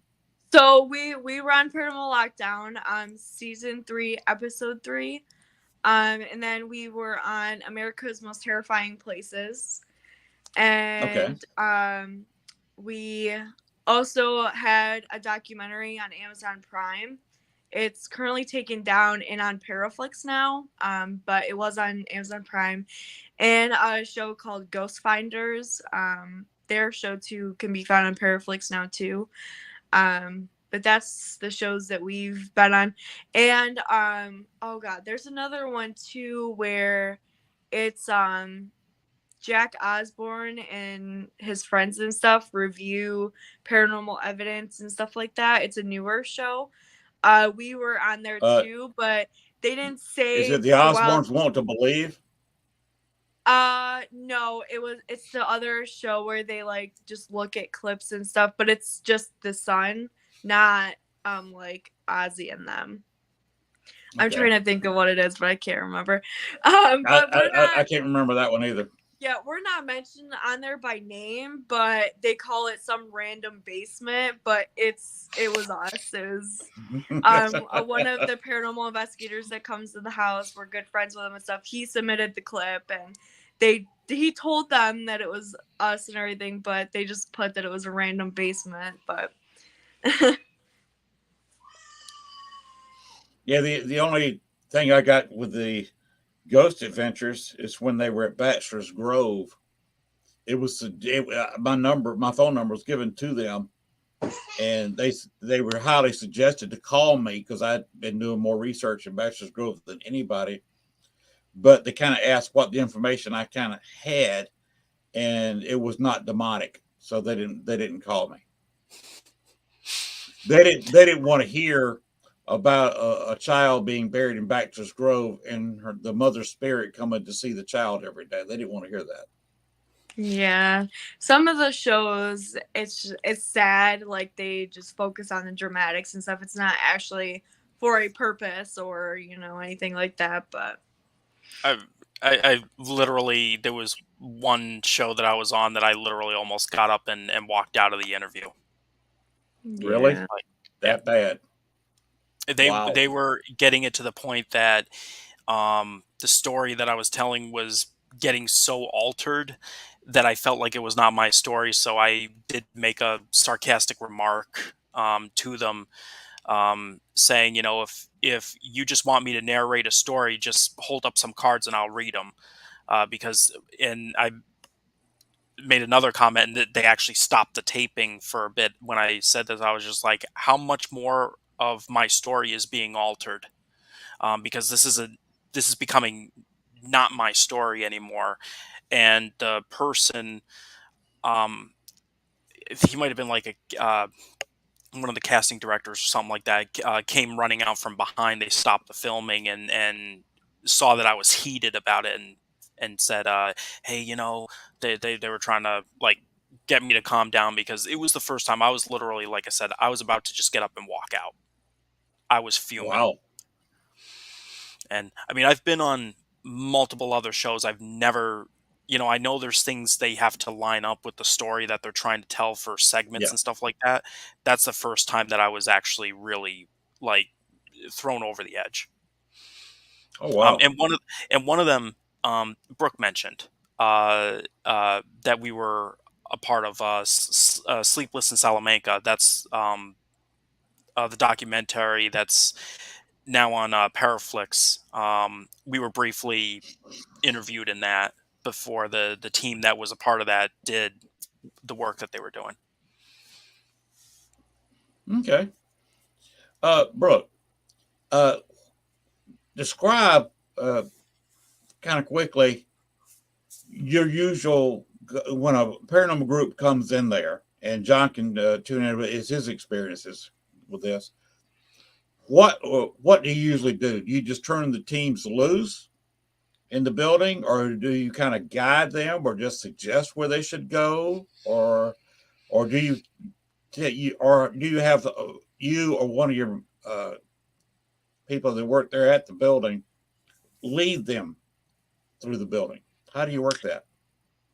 So it kind of depends on the team and stuff. Normally we kind of feel it out, but so mostly what we do is we open the house, tell them how to shut the house, heat, all of that stuff, because we're fully heated. We have bathrooms and beds and stuff. So we just tell people that kind of stuff. But normally we do a history tour if they want it. Some groups don't even want that. And then normally we pretty much just let them have the house for the night. We don't really sit there and watch people investigate or anything like that. We just kind of let them do what they want to do. Sometimes groups will ask us to stay, so we will. But with our public investigations, we always have tons of people running the group, obviously, tons of different equipment, stuff like that. Okay. So you do, if a group needs a piece of equipment, you do have equipment they can use. Yeah, we do that sometimes. And we're actually, So this summer we're gonna be opening a merch store inside the sanitarium. It's gonna be right next to our bathroom. It's just a small room that we're gonna open up and have shirts and stuff. But we're actually gonna do like a loan of equipment program so that if you don't have a lot of equipment, you could rent equipment and do stuff like that. Because we actually find that a lot. I mean, people will come in with just like some recorders or something, and they're just a new team starting out. So, one of us will stay and let them use some of our equipment and everything. So it's whatever people need. We're really all about the experience. We want to have our guests and stuff, have a great experience in the house. So if that's us having to stay and help them, like, oh, this is some of the names that we get, or oh, this is what's happened sometimes here, like we do that. We're super personable, especially my mom. My mom gives the best history tours ever. Everyone loves my mom. She's like our face. She's adorable, but she will talk about history for hours with you. So everyone loves her history tours. But But judging from John's expression, I guess he's had several instances yeah, with your mom. yeah, my mom's really great. John, do you consider yourself a feeler? Do you walk into a location and actually try to figure out mentally which room you want to go in, and that it actually works out for you, or you have any kind of abilities whatsoever? Or are you just a pure scientific investigator? I do have intuitive abilities, and actually, we just recently caught evidence that supports it at Wildwood, um, and but if when I use anytime if I do use any intuitive abilities, there's always some form of documentation I'm trying to put with it. Because it's still a science that goes with it. We're talking about consciousness and energy and Right. such like that. So there's always a scientific portion of it. It's also trying to understand myself as well. I mean, I kind of almost view it as like the human body can be considered one of the ultimate, or if not the ultimate tool. Um, so the other equipment can verify different things, but when I go in, it depends on what the mission is or the objective of that specific visit. So, and I've lost count, Brooke. I'm going to say probably a million times over the past 4 years we've been at Wildwood. I don't even know how many times, but we've been there so much. And when we show up there, besides doing repeat experiments, which, you know, anything scientific, you're supposed to repeat the experiment over and over. Right. Um, but there's cases where we show up for a different objective, and some of the cases we've done sensory related stuff, but it's not always me who's doing it. Sometimes we have other team members who are doing it who claim they have abilities. We don't know if they do, or they don't have abilities, but maybe they do. So, and then on top of that, we've also tested Brooke. Oh yeah, plenty of times.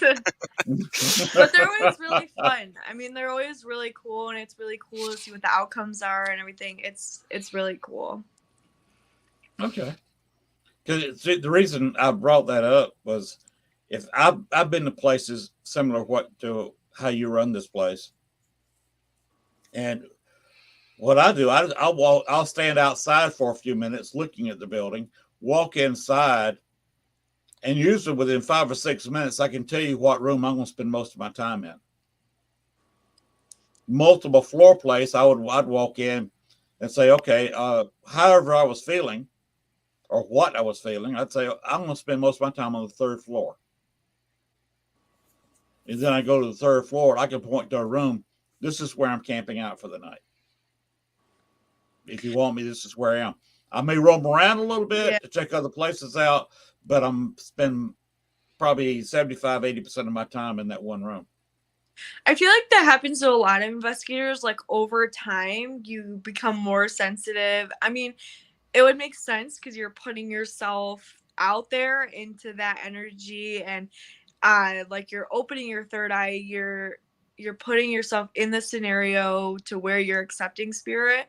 So I feel like you do become more intuitive and stuff as time goes on, from paranormal investigating and stuff. We hear that happen all the time. It's pretty common. In one place, I was investigating with a friend of mine. We had a 2-night investigation at this location, and during the day we slept there. It was a 2-night investigation. He stayed in one bedroom. I was in the other. He wanted one because it had an air conditioner in it, and the other one said, "I'm sleeping in this room." And it turns out that in the history of the house, it used to be a child's room. And I walked in there, all my equipment was dead. And I'm sure, John, you've had this experience before. When you've gone all night long, you start investigating at dark, and you kept batteries recharged, but basically everything you got's dead because you've gone 8, 9, 10 hours nonstop. You're dead. Your batteries are dead. And this is the situation I was in. I'd been up about 20 hours. I did not have an operating camera. Now, I had them all on charging the rechargeable batteries, had the batteries out on their chargers, but I had no equipment, no nothing that wasn't charging. And a little girl's voice said, and I heard this with my naked ears, "What's wrong with him?" And a female, older female came out. "He's just tired. He's going to sleep." And I'm sitting there, okay, might as well just do what they say. If I'm looking that bad where people are commenting about it, dead or alive, maybe I should go to bed. So I did. Yeah. Finally, got about 4 or 5 hours sleep, and got up and investigated all the next night. But that was, I'm sure you've had experiences like that, John. I'm just going to say secrets of Wilson Castle for Paranormal Puzzle. We have quite a documentation between the 3 chapters that we've launched in regards to, we'll just say, equipment related issues. And there was a pattern. Two of our other team members, there was myself, Katie Peak, and Robin Ramsey, that we started doing this a lot. Mm-hmm. When we would talk about the 3rd floor of Wilson Castle, and there was some pattern that went with it for the equipment. We don't really experience that so much at least from my experience. Anytime I've gone to Wildwood, our equipment does not drain. So it's definitely it's different because we've gone to plenty of sites where we've had that, but Wildwood Sanitarium, not once, and I probably have jinxed myself now, but out of 4 years, not once. Wow. I've at this place I was talking about, it was just strange because I'd run the cameras all night long. I had 3 cameras going, and I exhausted the batteries in all of them. I had 7 to 8 hours of video on 3 cameras. Wow. Because I had placed at different locations. And unfortunately, I was looking out the window just before I went upstairs and went to bed. I looked outside a window, and my buddy I was investigating with was, like I said, was asleep in the air conditioning room. The owner was gone, and he brought a friend back. And I saw the friend by himself in a pickup truck, had just pulled up in the yard. So I saw him. But closer to the house, about 15 feet outside the wall of the house, I saw a woman dressed in kind of brown, khaki colored clothes, walking in the back of the house. So I said, okay, there's not supposed to be anybody there. So I went through the house, going from one room to the other, watching out the windows outside the house, and we're seeing her walking by. I got to the end room. The owner of the house was walking up the driveway toward the same back corner that the woman was walking to. I said, well, maybe he'll pass her and he can identify who this person is. That person was gone. Wow. What I'd seen is a full-bodied apparition, and had during the daytime. This was in the about 9 o'clock in the morning, and I had no camera to verify it that had a charge in it that I could grab real quick and photograph it with. Of course, Even my that's how still it cameras works. had dead batteries. How it There, always this works. full-bodied apparition was, and the owner did not see her at all. Because Wow. by the time he got to the corner, she disappeared, and he said he'd seen her several times. She'd walk behind the house, take the 90-degree turn back the way he was coming up, and go to the mailbox and disappear. So that's a very interesting place. He's the lady who used to run the house kind of lives with him now. They actually have a relationship. She sleeps in the bed with him. Yeah. Wow. She's kind of a wife to him. He's kind of a husband to her, even though one of them's been dead about 100 years. Wow. So that's Age a is very just a number, interesting so. relationship. It's Yes, just- that's it.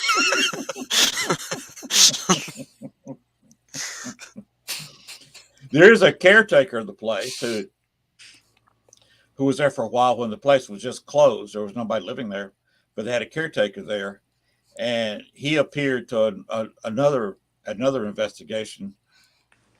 Another investigator. He'd only been on 8 or 10 investigations. He was in the paranormal only for a year or two, but he appeared in the basement of the house. And this guy is a biker, big guy. He runs security at Lollapalooza in Chicago. You've heard of Lollapalooza, hadn't you? Yeah. You can imagine being stage security at Lollapalooza. You know, you got a big name group on stage and 100,000 high drunken idiots for an audience. Yeah, you could not pay me enough to do that. No way. But he came running, screaming out of that basement. Wow. And would not go back in that basement. And I went down there by myself and spent about 30, 40 minutes down there just meditating with no problem. That's just me. That another location, I had a hat got clear knocked off my head, and I heard the whoosh of the hand come up, and it was tight on my head, so Wow. it wouldn't blow off if I went outside or anything. And it landed about 3 feet behind me. Wow. Nice. Yes, and I got that on video. That's awesome. I had a video camera in my hand, and the same place. And when I say same location, I'm at the same place within a foot or two of where my hat got knocked off. I was in a circle of investigators. I could hardly get any investigators to go in that room with me. It's a former mortuary, and it was the ice room. And I was holding a camera and a K2 meter in my hand. Wasn't getting a whole lot. We were trying to. And all of a sudden, I just felt a chill hit me in the back. And I felt something inside of me. And I said, okay, we have a spirit walking through me right now. And I was holding the K2 meter, like this, kind of in front of me. The K2 meter went off and maintained a lot of lights flashing till he cleared the K2 meter. I said, okay, he's right in the center of the circle now. And I was videotaping the guy across from me, and he got shoved. The spirit decided he wasn't going to walk through another person. Wow. And you could see his legs falling backwards where he got shoved. Wow. And it's a strange thing. It's a very strange business we're in. Oh yeah, definitely. That's just something I got on video. John, you've got similar instances to that, hadn't you? Where you've had a video camera in your hand and something weird happened? Oh, plenty of times. Yeah. We have So a you team don't member that want got them. shoved a lot. So He got what? we have a team member, Tina, that Tina Lavery. She and I think it even happened. She talked about it on Sleepless in Salamanca. Um, she's known for getting pushed, and I've literally seen her just like out of nowhere just look like she's just getting shoved. It's like, you know what? If it's almost like that Aaron Goodwin thing. You know what? Oh, there's a ghost that shoves people in that room. Tina, we know Yeah. where you're Yep. going tonight. Yeah. Wow. Brooke, in your experiences, have Mhm. you, uh, with your abilities, have you moved ghosts before, either to the other side or moved them to another location? Or Yeah, I have before. I've cleared homes for people and stuff too. We used to do a lot of residential stuff. Um, I I've done all of that kind of stuff too. Wildwood, like every so often, I mean, we'll offer, but I mean, it doesn't happen too often. I think they like it there. Um, and also too, I didn't mention this. So not directly behind Wildwood, but right like diagonal from Wildwood, there's a cemetery. And I think that's a lot of the paranormal that we get too is visitors that just come through the cemetery and stuff like that because they know they can come to our house to communicate. Because we'll have that happen a lot. Like we'll only talk to the spirit one time and then it's done. So but we also get loved ones and stuff too that will come with people when they come on investigations and stuff too. So Mhm. Yeah, I've had so many experiences like that. John, is there anything that you haven't talked about yet? Anything really strange? You ever been attacked? You ever witnessed an attack? A Uh, scratching or anything like that? I've been scratched. I've been pushed. I've had what we called specter specs that were almost ripped off. Excuse me, ripped off of my head.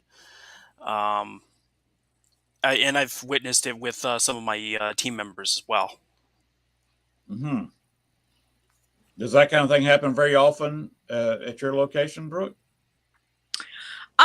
yeah, it's happened.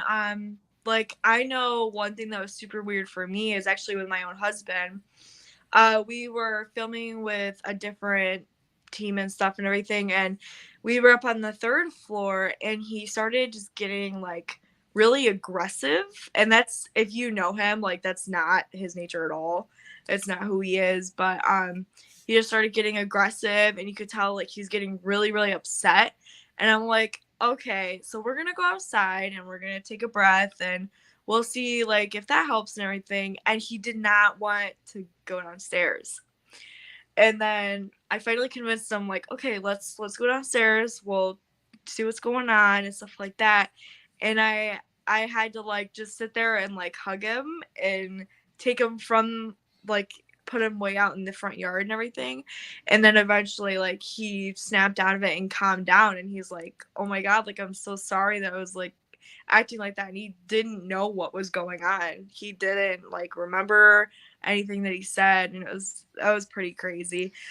The only time that I've been scratched after doing like years of investigations was at Wildwood. But I don't think it was in a harmful way. It was in a way of, hey, pay attention to me. I'm trying to get your attention. Because I was actually sitting at the seance table with a public investigation, and I like wasn't ghost hunting or anything. I was just, oh, that's really weird. My desktop computer just turned on by itself. Really weird. It's like it's right across from me in my living room. That's really weird. Dr. Henderson I fixed actually that. heard. I actually heard that. I was wondering what cranked Yeah, up. that's my husband's gaming computer. But yeah, the only time that I've been scratched is when I wasn't paying attention to them, I think, because I was pregnant. So I wasn't like actively ghost hunting or anything. I was just there helping run the group. And it was just like this tiny little thing like on my hand. That's all it was. It wasn't anything harmful or anything, but I've witnessed people get scratched really bad. Actually at the Hinsdale house, we were on a public ghost tour. We just bought tickets just to go and stuff. And the friend that was with me, on his stomach and on his back, he got 3 scratches. And you could, I mean, they were bleeding. I have pictures like somewhere in my camera roll from like a long time ago, but there was one right on his stomach above his belly button and then on his back. And they were so intense, they were bleeding. And that was just so crazy to me. We left after that because I just like was scared of something happening worse, because I feel like that was like some kind of warning sign or something, because it was definitely in a malicious way. It wasn't hey, I'm trying to get your attention, or oh, I don't like you or something. It was malicious. It wasn't something nice. John, have you ever investigated a hospital?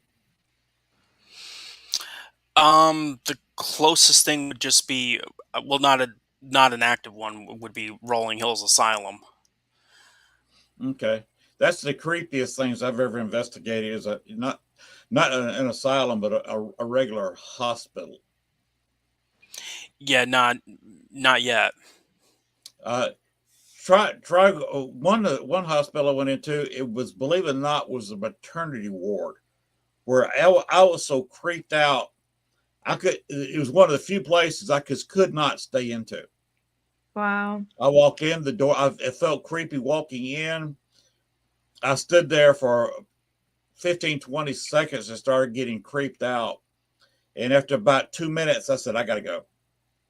I've I always got to wanted get out to of there. investigate like a big hospital and stuff.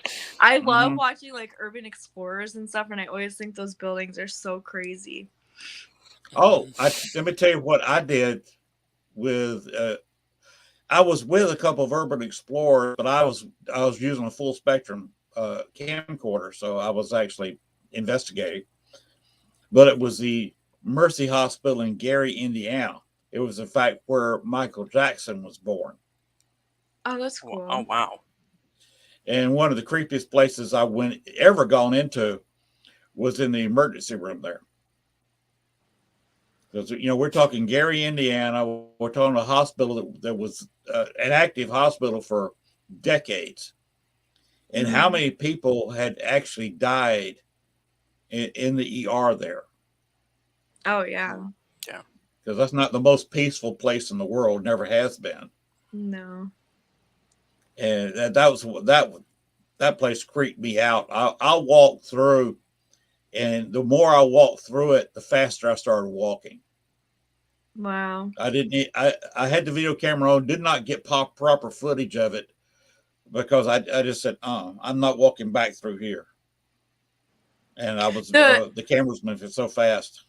Yeah, the maternity ward makes sense too, to why that would be super haunted, because when you think about it, that's where life is coming into the world. So, I mean, that would make sense on why it'd be so haunted and stuff too. Well, this hospital where the maternity ward, of course, a hospital here in Arkansas, in Dumas, Arkansas, which was in the news last month. There was a car show, and there was a mass shooting there. Just last month. Oh, wow. It made the national news.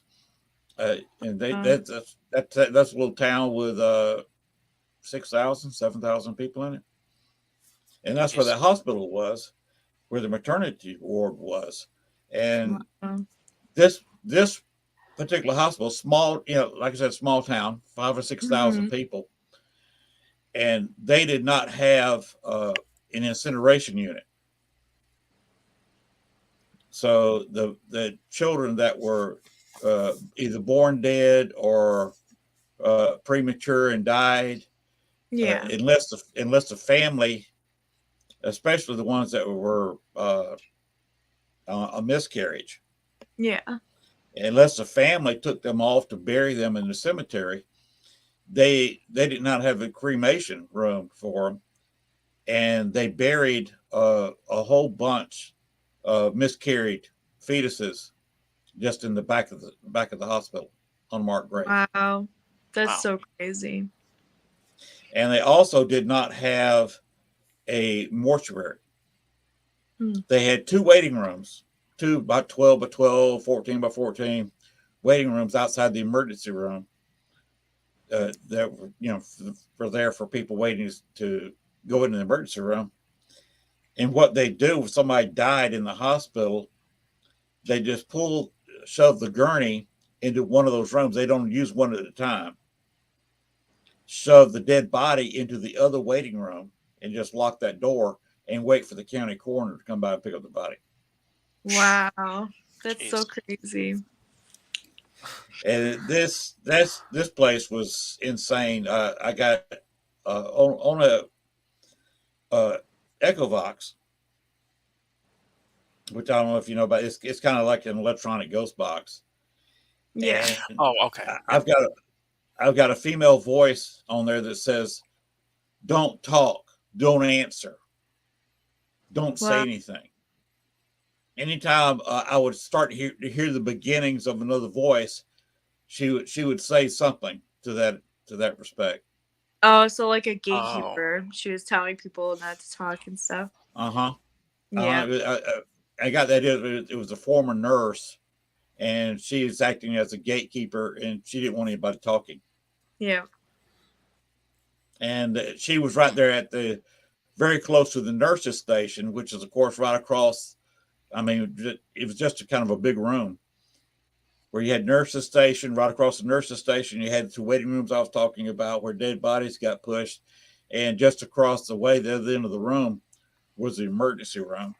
And you go much past it, you go to that uh, uh, prenatal room where I said was one of the creepiest places I've ever been to. Yeah. And all that was with 2 minutes walking distance. I also got recorded footsteps, and the police department was watching the place to make sure I didn't get bothered.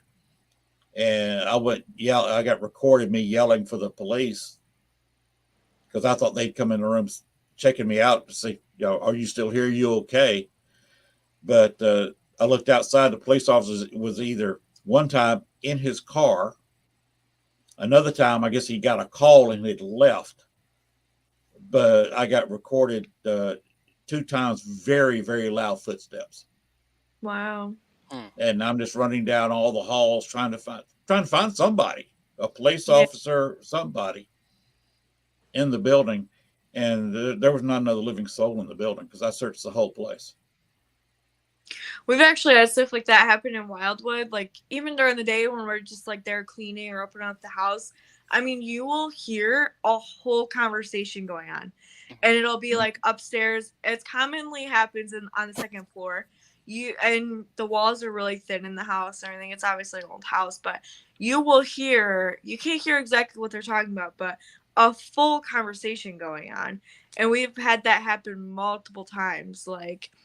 And one time, too, I was sitting on the second floor at our seance table with a friend of mine. We weren't even ghost hunting or anything. We were just like hanging out and stuff while we were cleaning and stuff like that. And I heard heavy steps up the stairs, and it was just me, my mom, and this friend. And I literally turned and I'm like, "What's up, Mom? What do you need?"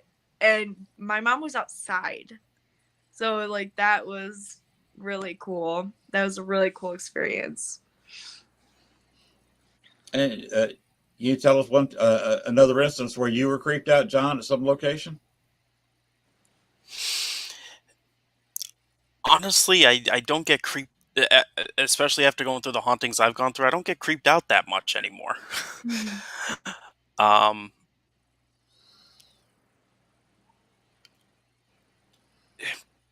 honestly, there's really not much that comes right off the top.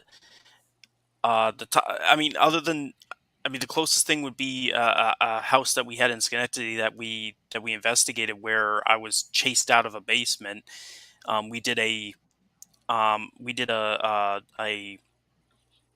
forgot what it was, a type of scenario.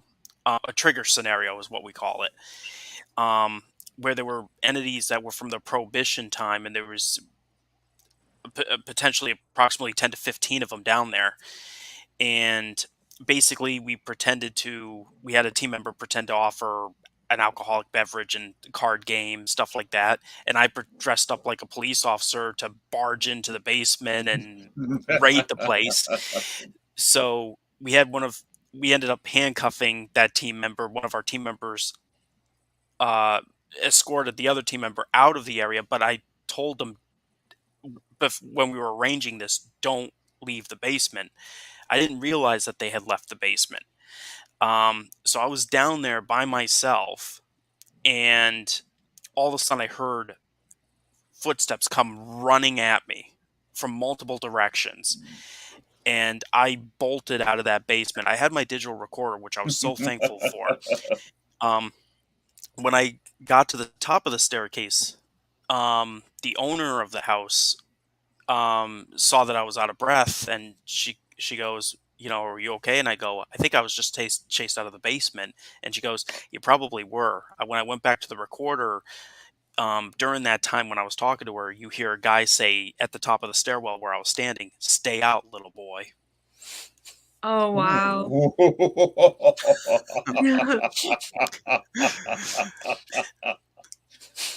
Wow. I would say, if anything, that was probably one of the times I was freaked out. Yeah. Mm-hmm. So you say that was you ever dealt with mobsters up there? I have a location here in Buffalo.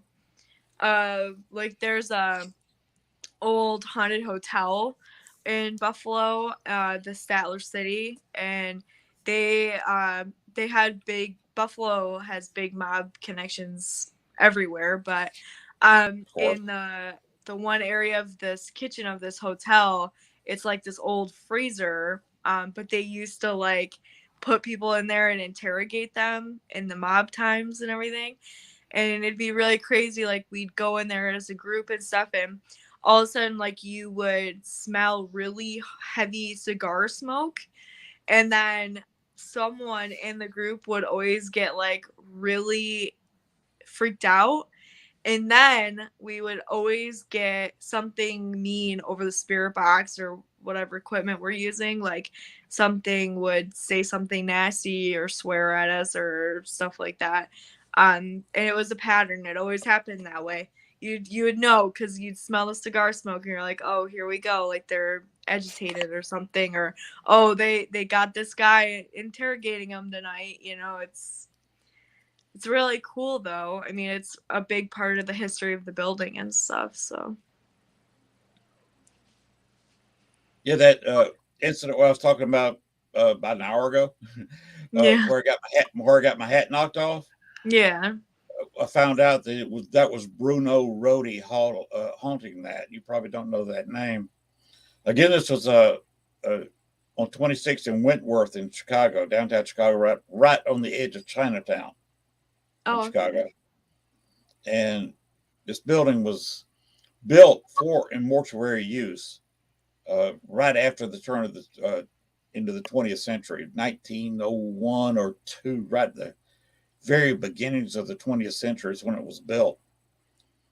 And he was Al Capone's, one of his 2 top bomb men. Oh, wow. Where if he wanted a building blown up or wanted a car blown up, a lot of times he would call Bruno. Wow. But he knew how to set bombs. And that's a little experience I had with one of Al Capone's top people. Wow, that's crazy. Yeah, it was insane when I did the research and found out the reason he was there. His funeral was at that location. It was he was used to work at a grocery store. His parents, just a couple blocks down the street, and he ran the game there at 26th Street. And his funeral was in June 1956, and I was born July, 1956. I was actually born about 2.5, 3 weeks after he died. Wow. So that's why there was a little bit of a relationship between me and him, and I had to calm him down and didn't pass him over to the other side, but freed him from being locked in there. Have you ever run into that, John, where you found a spirit that was just locked in a place?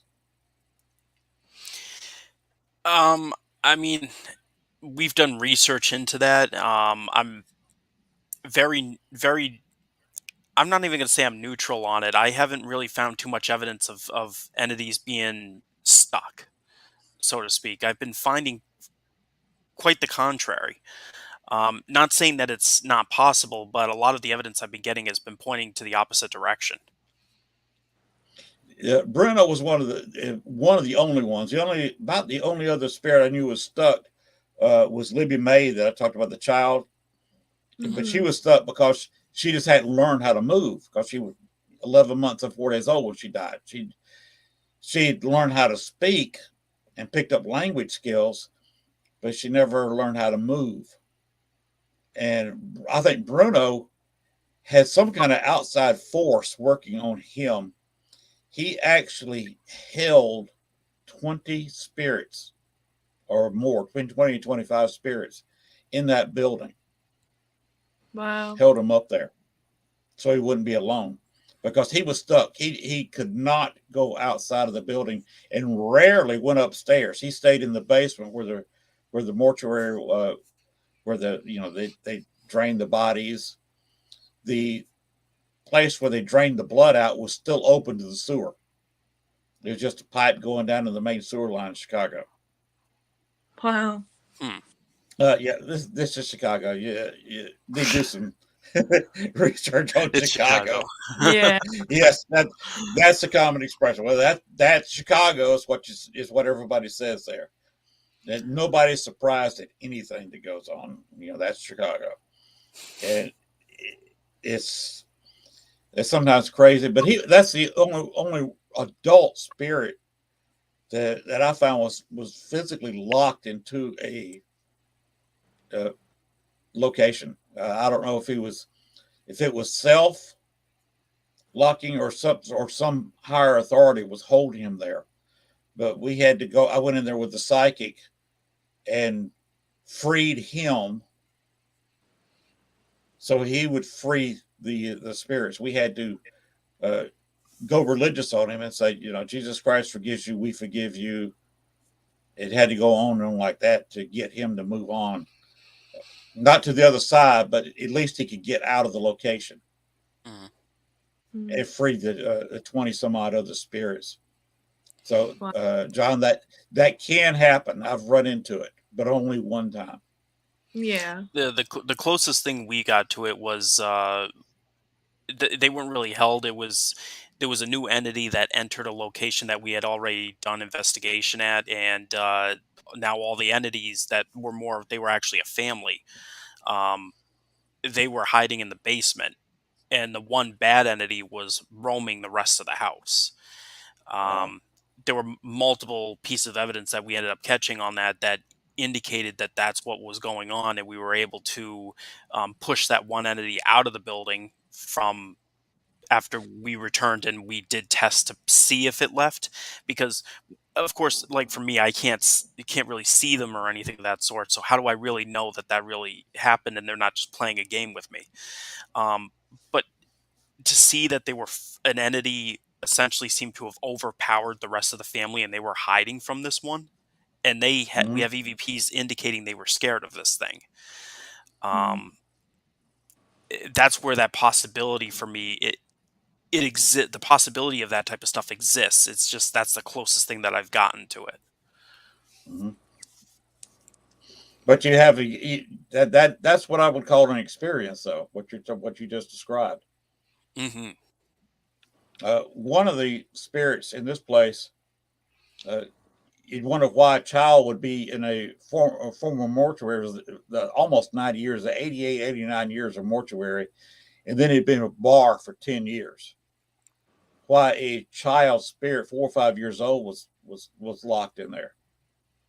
And we did a little research and found out that there was an interstate, the Eisenhower Expressway, runs not right in front. You got a 4-lane road right in front, and then you got to exit down to the interstate going through Chicago.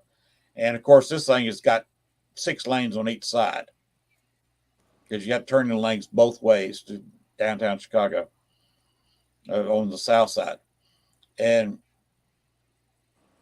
anyway, there was a wreck right there in front on the interstate of the bar, and the whole family got wiped out. Oh, wow. And for some reason, the little girl's spirit, instead of going wherever the rest of the family went,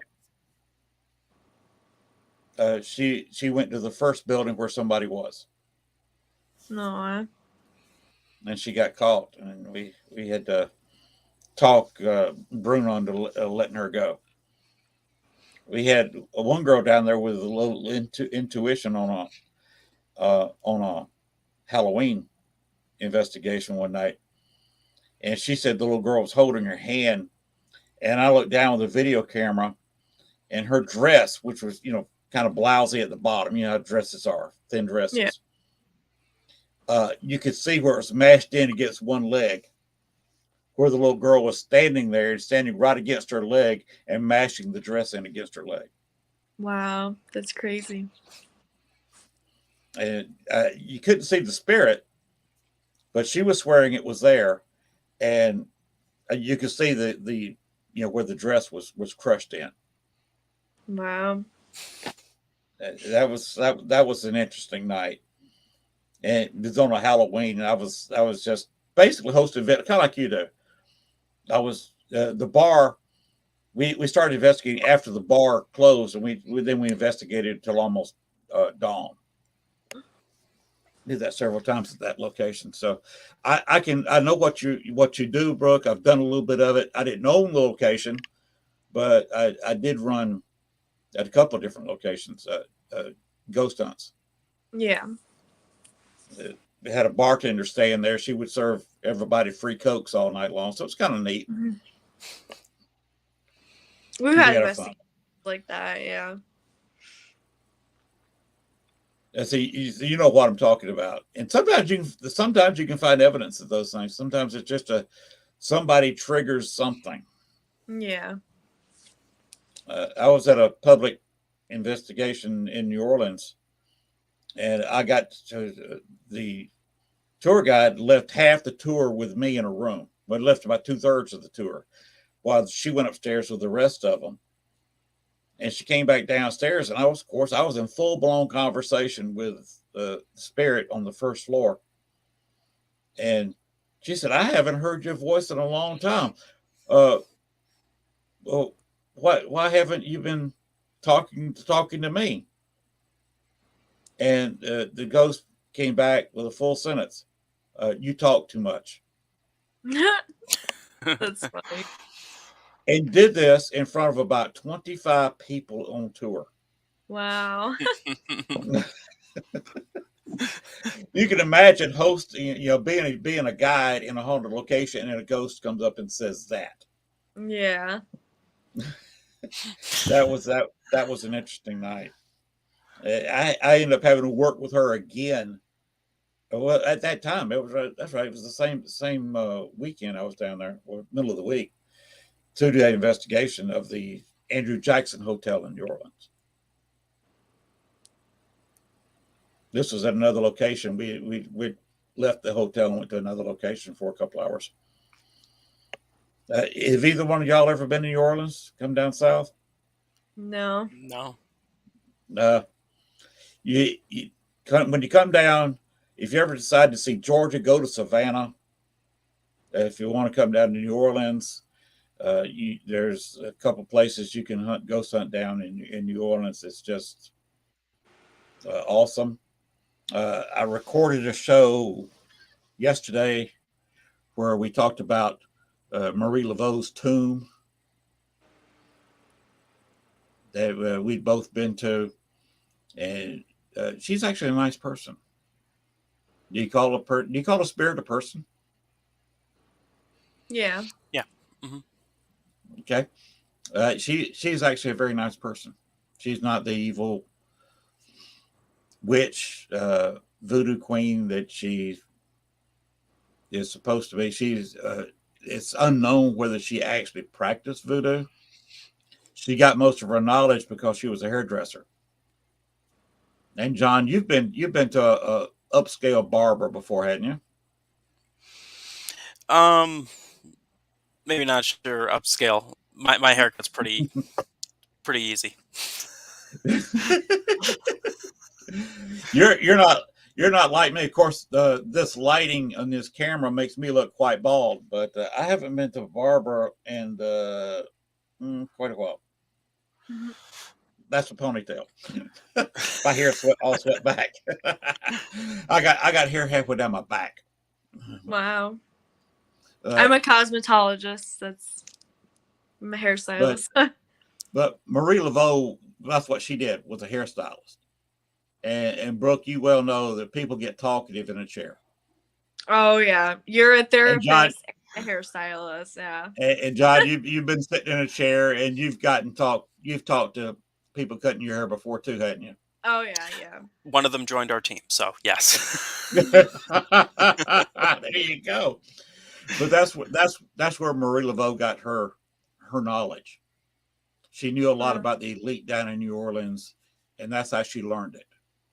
Yeah. And sometimes she would use that to advantage, in situations. Sometimes you have to use what you've learned. Yeah. That was her power, memory, and just ability to listen while she was doing their hair. And she did the elite of New Orleans at the time's hair. She was one of the best hairstylists in New Orleans at the time. So if you get a chance, go down there. It's a lot of fun to be had besides getting drunk and partying. If you go to Lafitte's bar, go there during the week because there's not so many people. Yeah. And you can sit there and have a electronic ghost box or something that's on your phone or a tablet. Just sit it in front of you, put your headphones on, and do an investigation. People just think you're talking on the phone. Wow. Yeah. If you go there, have what they call the purple drink.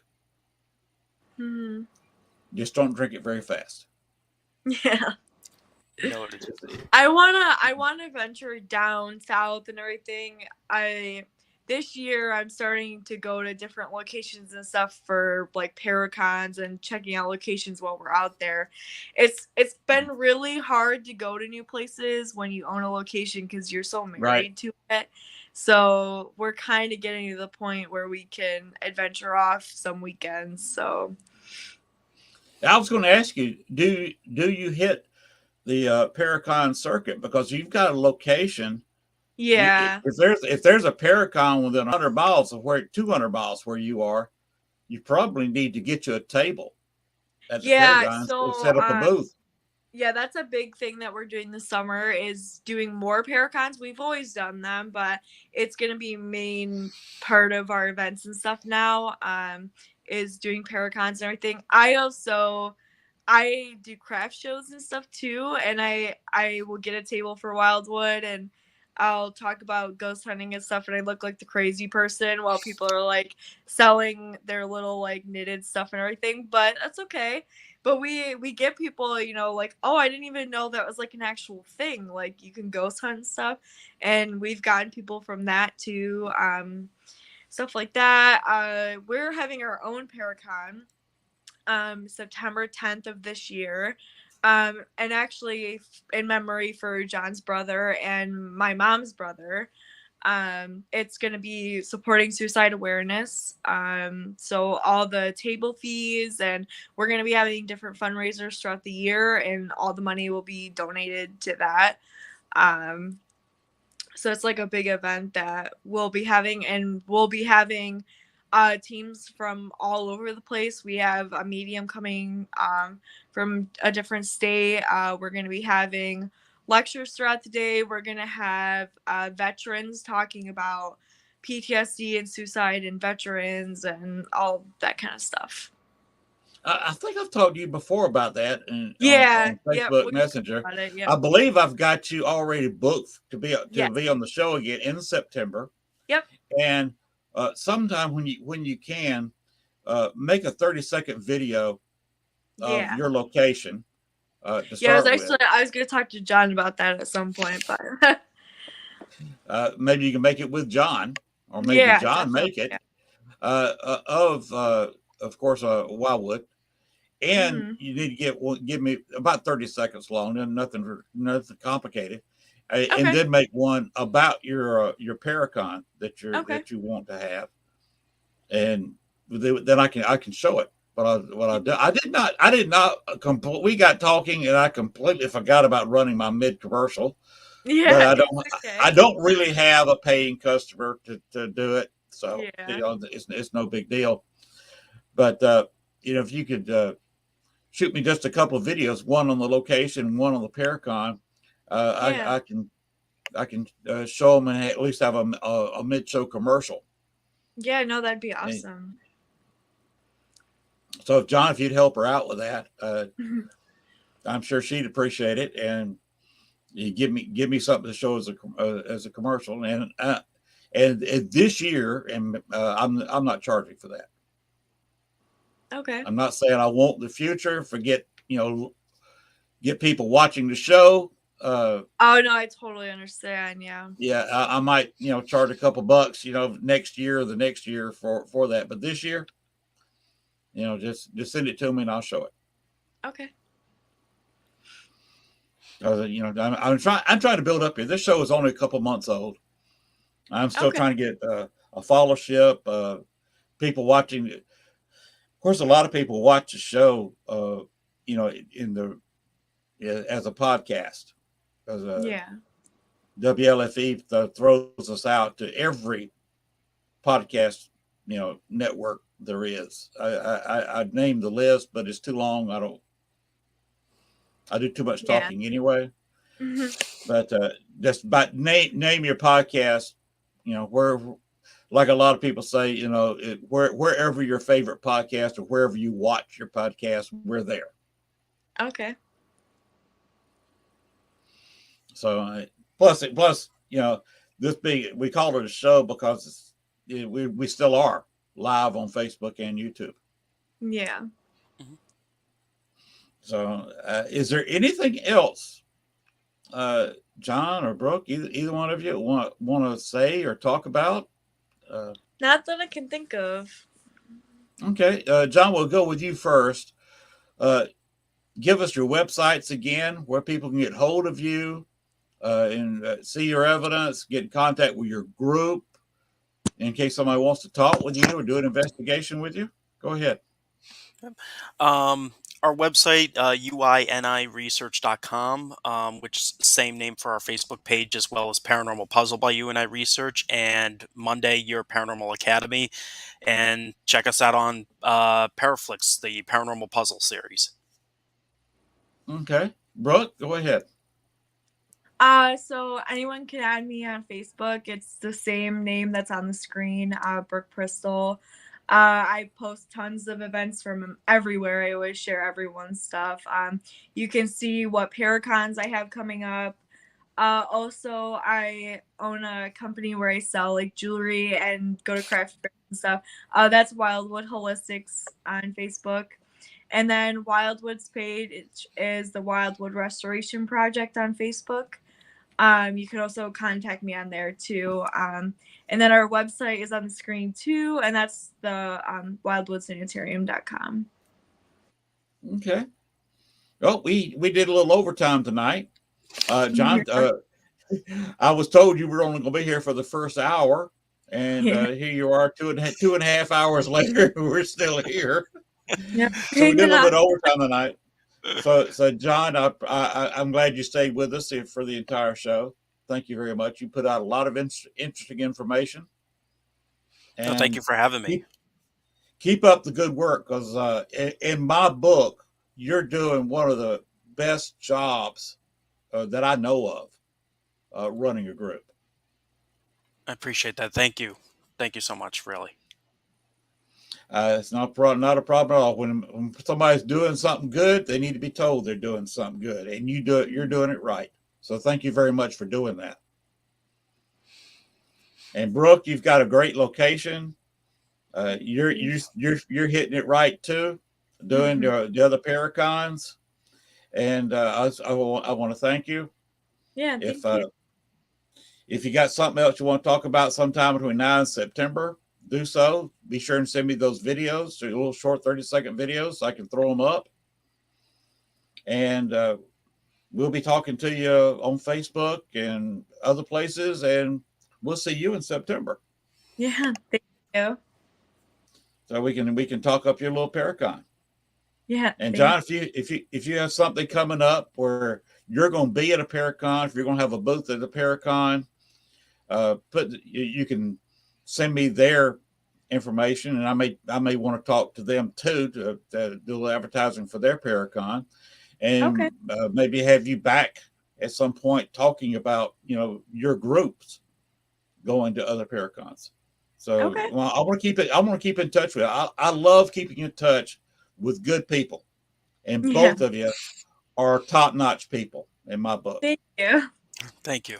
That's how we created a friendship and everything too, is we fell in love with all of their teammates and everything, and I mean we consider them family at this point, but I mean we're all like so close, so we stick with good people. Well, second family, birds second of a feather. Yeah, definitely. Birds of a feather flock together, and y'all some great people, and I wouldn't mind hanging with y'all. We probably never meet in person because we live so far apart, but we can always come on here. I just got an invite to go to Kentucky too, so we could put it all in together. Kentucky, there's several places around Kentucky. Yeah, like, I just a couple weeks ago, and he told me like, come out and I will show you all the places, and I'm like, that'd be so fun. Bobby Mackey's comes into mind. Yeah, that's on the bucket list. That would be so cool. Yep. I have never been there, but I've talked to quite a few people that have. I've talked to people who got nothing. Mm-hmm. I've talked to people who had paranormal experiences the time they walked in the door before you even fired up their equipment. There was stuff going on. So it's the luck of the draw. Of course, it's that place at any place. So there's no guaranteed that you're going to get evidence at any location during any investigation. Mm-hmm. And Bobby Mackey's falls into that category. Of course, they've got the rock formations under the place. It's an older place. And you've got the nearby water, which I think helps your location out, Brooke.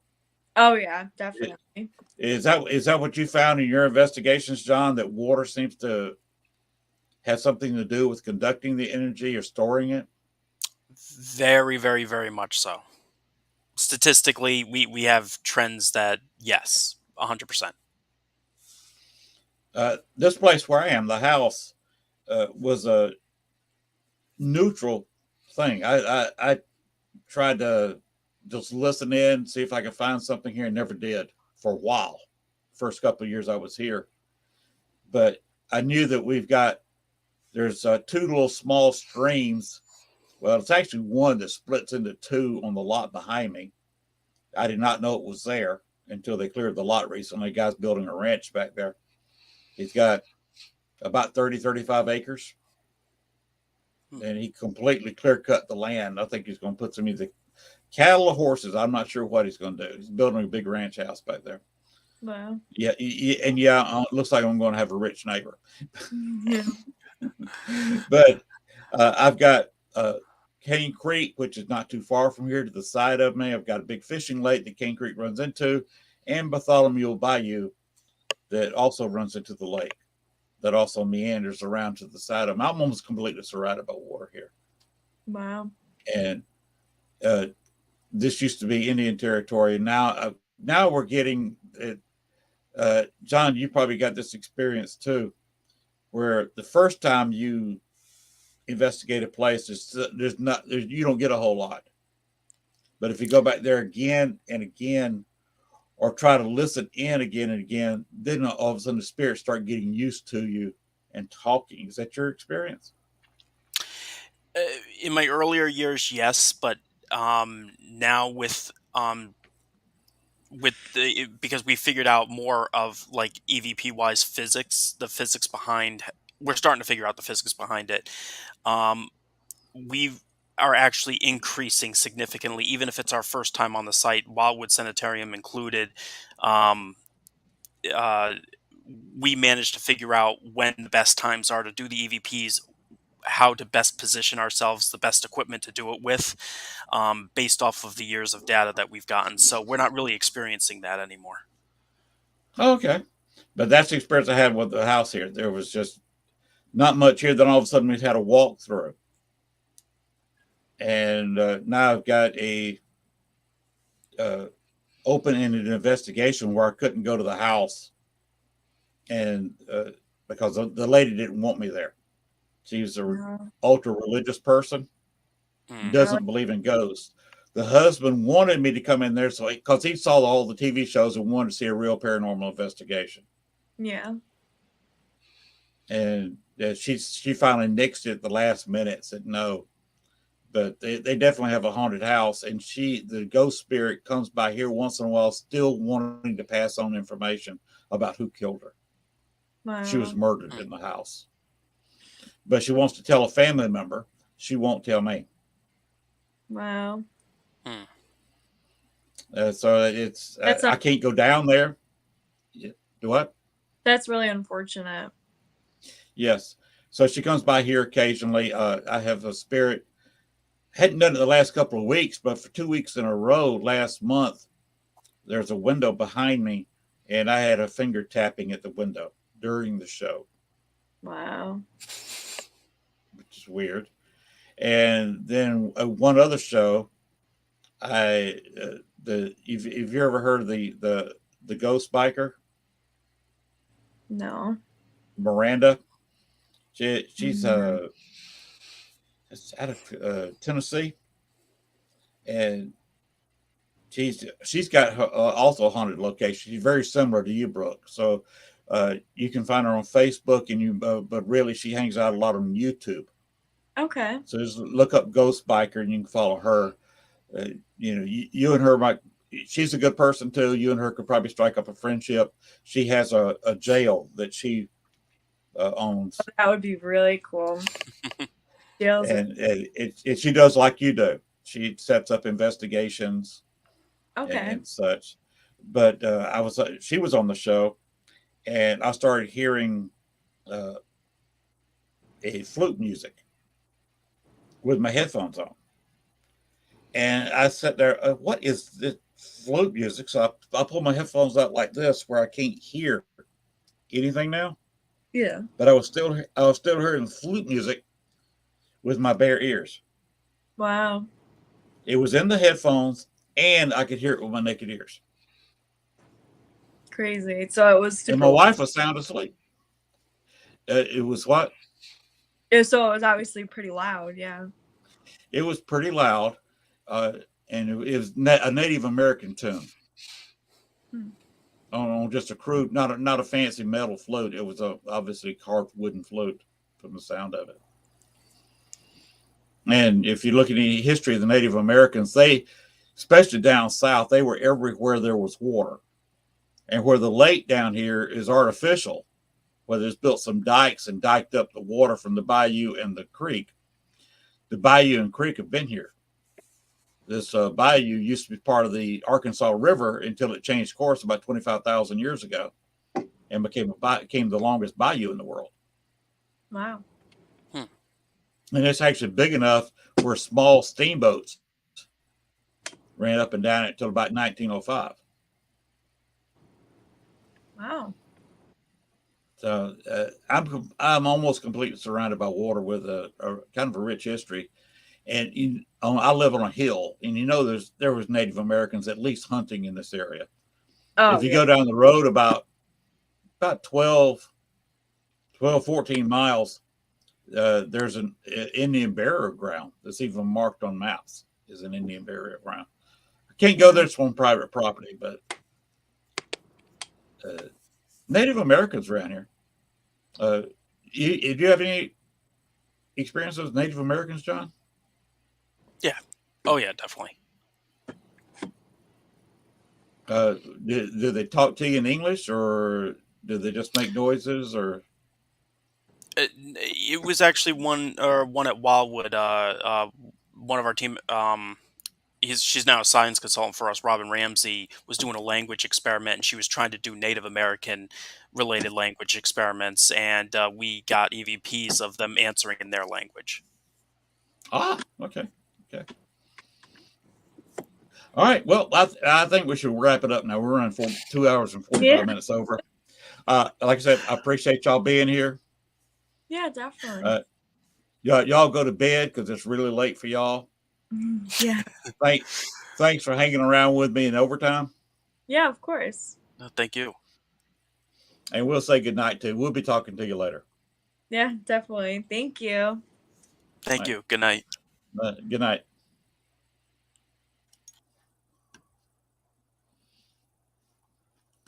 All right, that's gonna do it for us tonight. Let's see what we're gonna do. We're gonna end the show. We're gonna throw the banner up here real quick because I promised him I'd do run a little ad. This is an event in Texas, April 23rd, 7 to 1 a.m. They will have a ghost hunt included in the bill. They will feed you. They will give you food and drink, and you've also got some guest stars right there on the banner. You can blow it up. You can take a look and read all the information. There's a number you can call. $10 off the door ticket price is $60. Buy online is $50. So be sure and check their event out. And we're going to wrap it up. We're going to say good night. We went through 45 minutes of overtime tonight. Had 2 interesting guests. And we are check them out at wildwoodsanitarium.com. It's running on your screen down here. But Brooke and John, full of information. They gave several websites where you can find them on Facebook. So check them out. Check out Wildwood Sanitarium. And if you're in Texas, check out April 23rd, that upcoming paranormal event. It's a para-unity event.